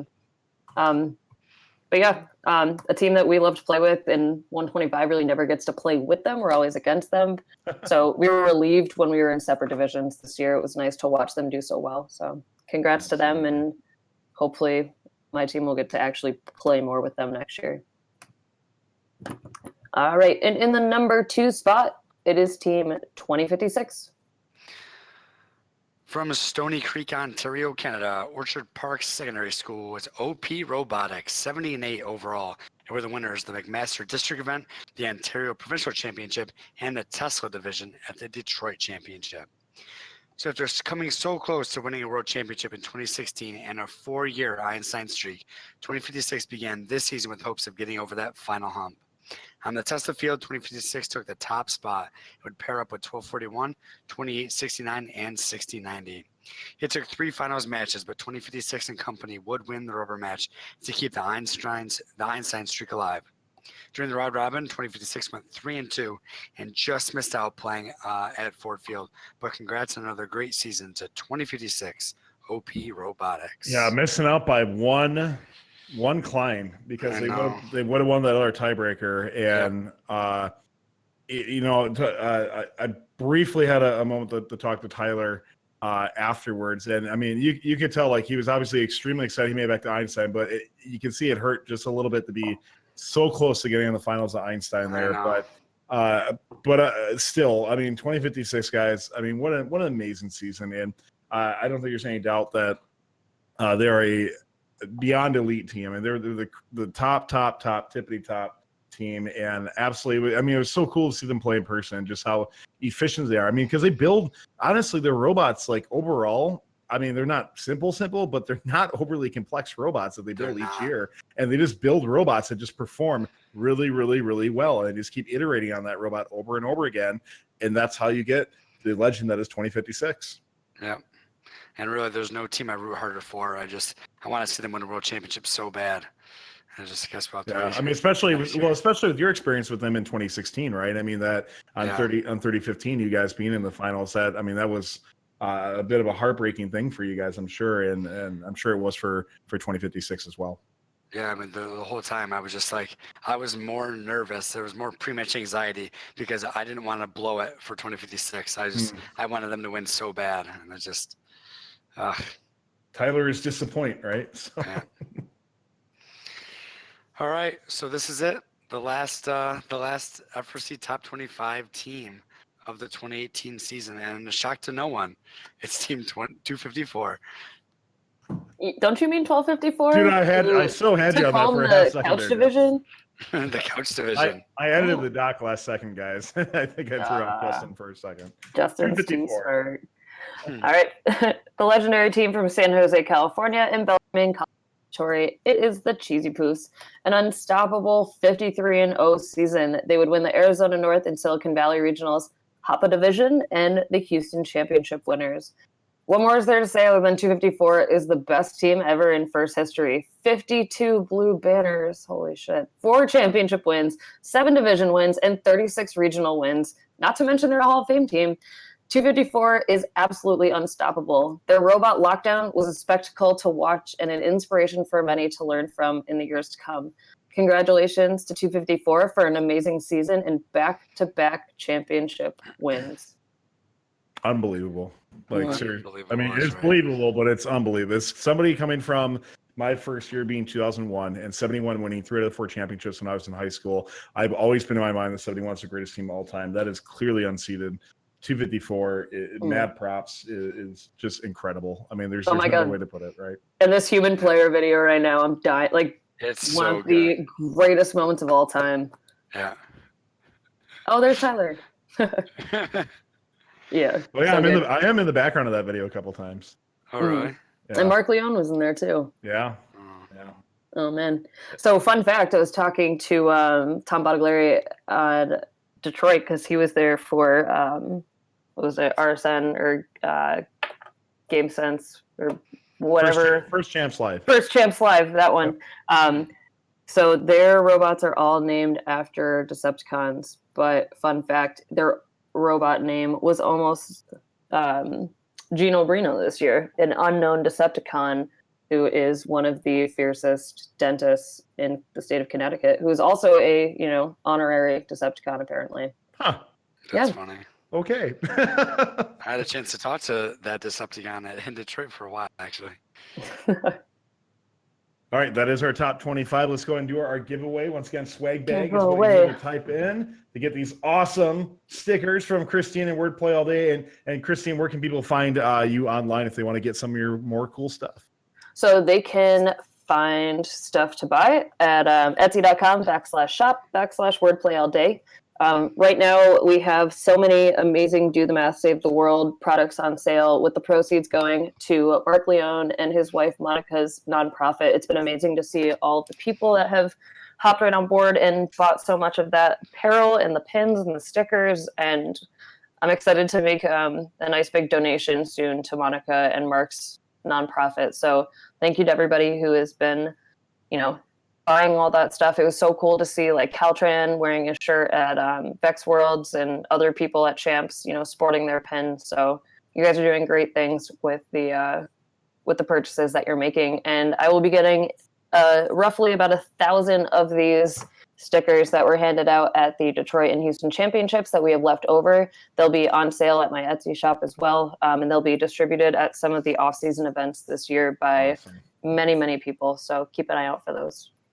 Awesome, Christine. So cool stuff that you're doing to support That. So we're going to roll for our winner here, and that is going to be Conrad19988 follower. Thank you very much. You have won the wordplay all day. Once again, subs, if you can put it rigged in the chat a bunch of times. Mike's the first one to go in. Sad Mike. Sorry, Mike.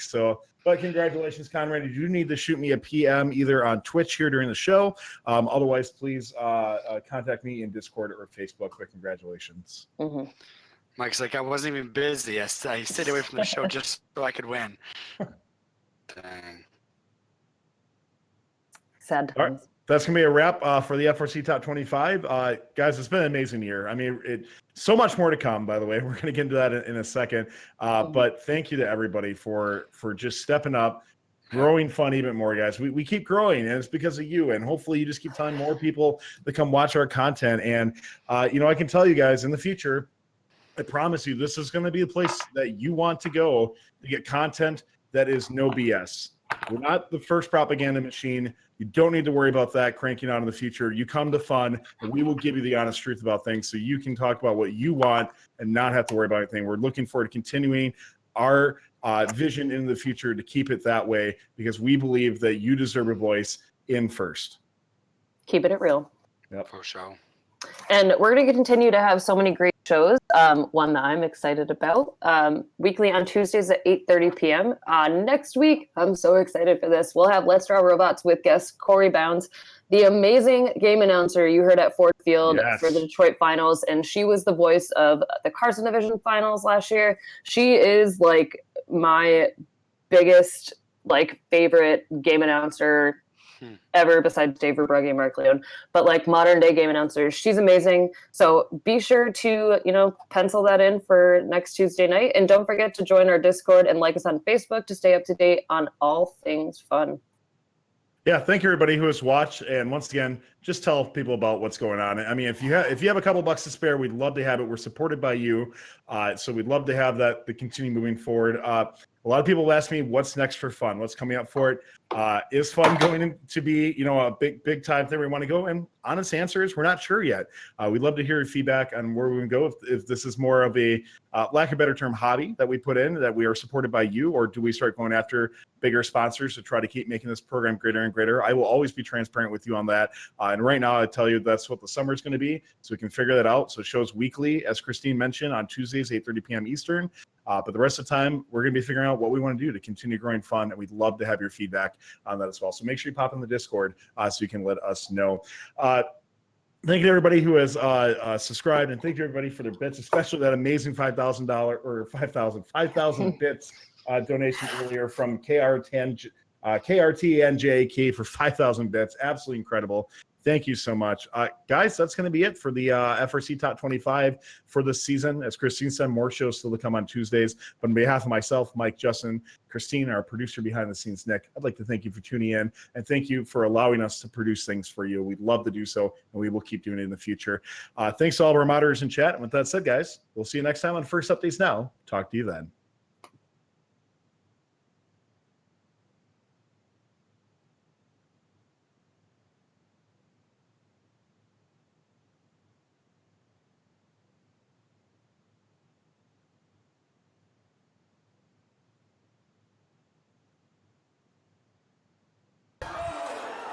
Just gonna send it. Just gonna send it. Just gonna send it. Just gonna send it. First is now expanding to 2 championship events in 2 separate cities. Just gonna send it. Y'all thought wrong. I'm just gonna keep on sending it. Just gonna send it. Just gonna send it. Just gonna send it. You guys silly? I'm still gonna send it. Just gonna send it. Up they go. And they fell. Robots fell. Well, that hurt, but the ET still runs, so round 2. 1477 is their lap. Robots fall again. Just gonna send it. Just gonna send it. Just gonna send it. Just gonna send it. Just gonna send it. Just gonna send it. Just gonna send it. Not like a slice of meat lovers after a good night. Just gonna send it. Just gonna send it. Just gonna send it. Gonna be a good day. Just gonna send it.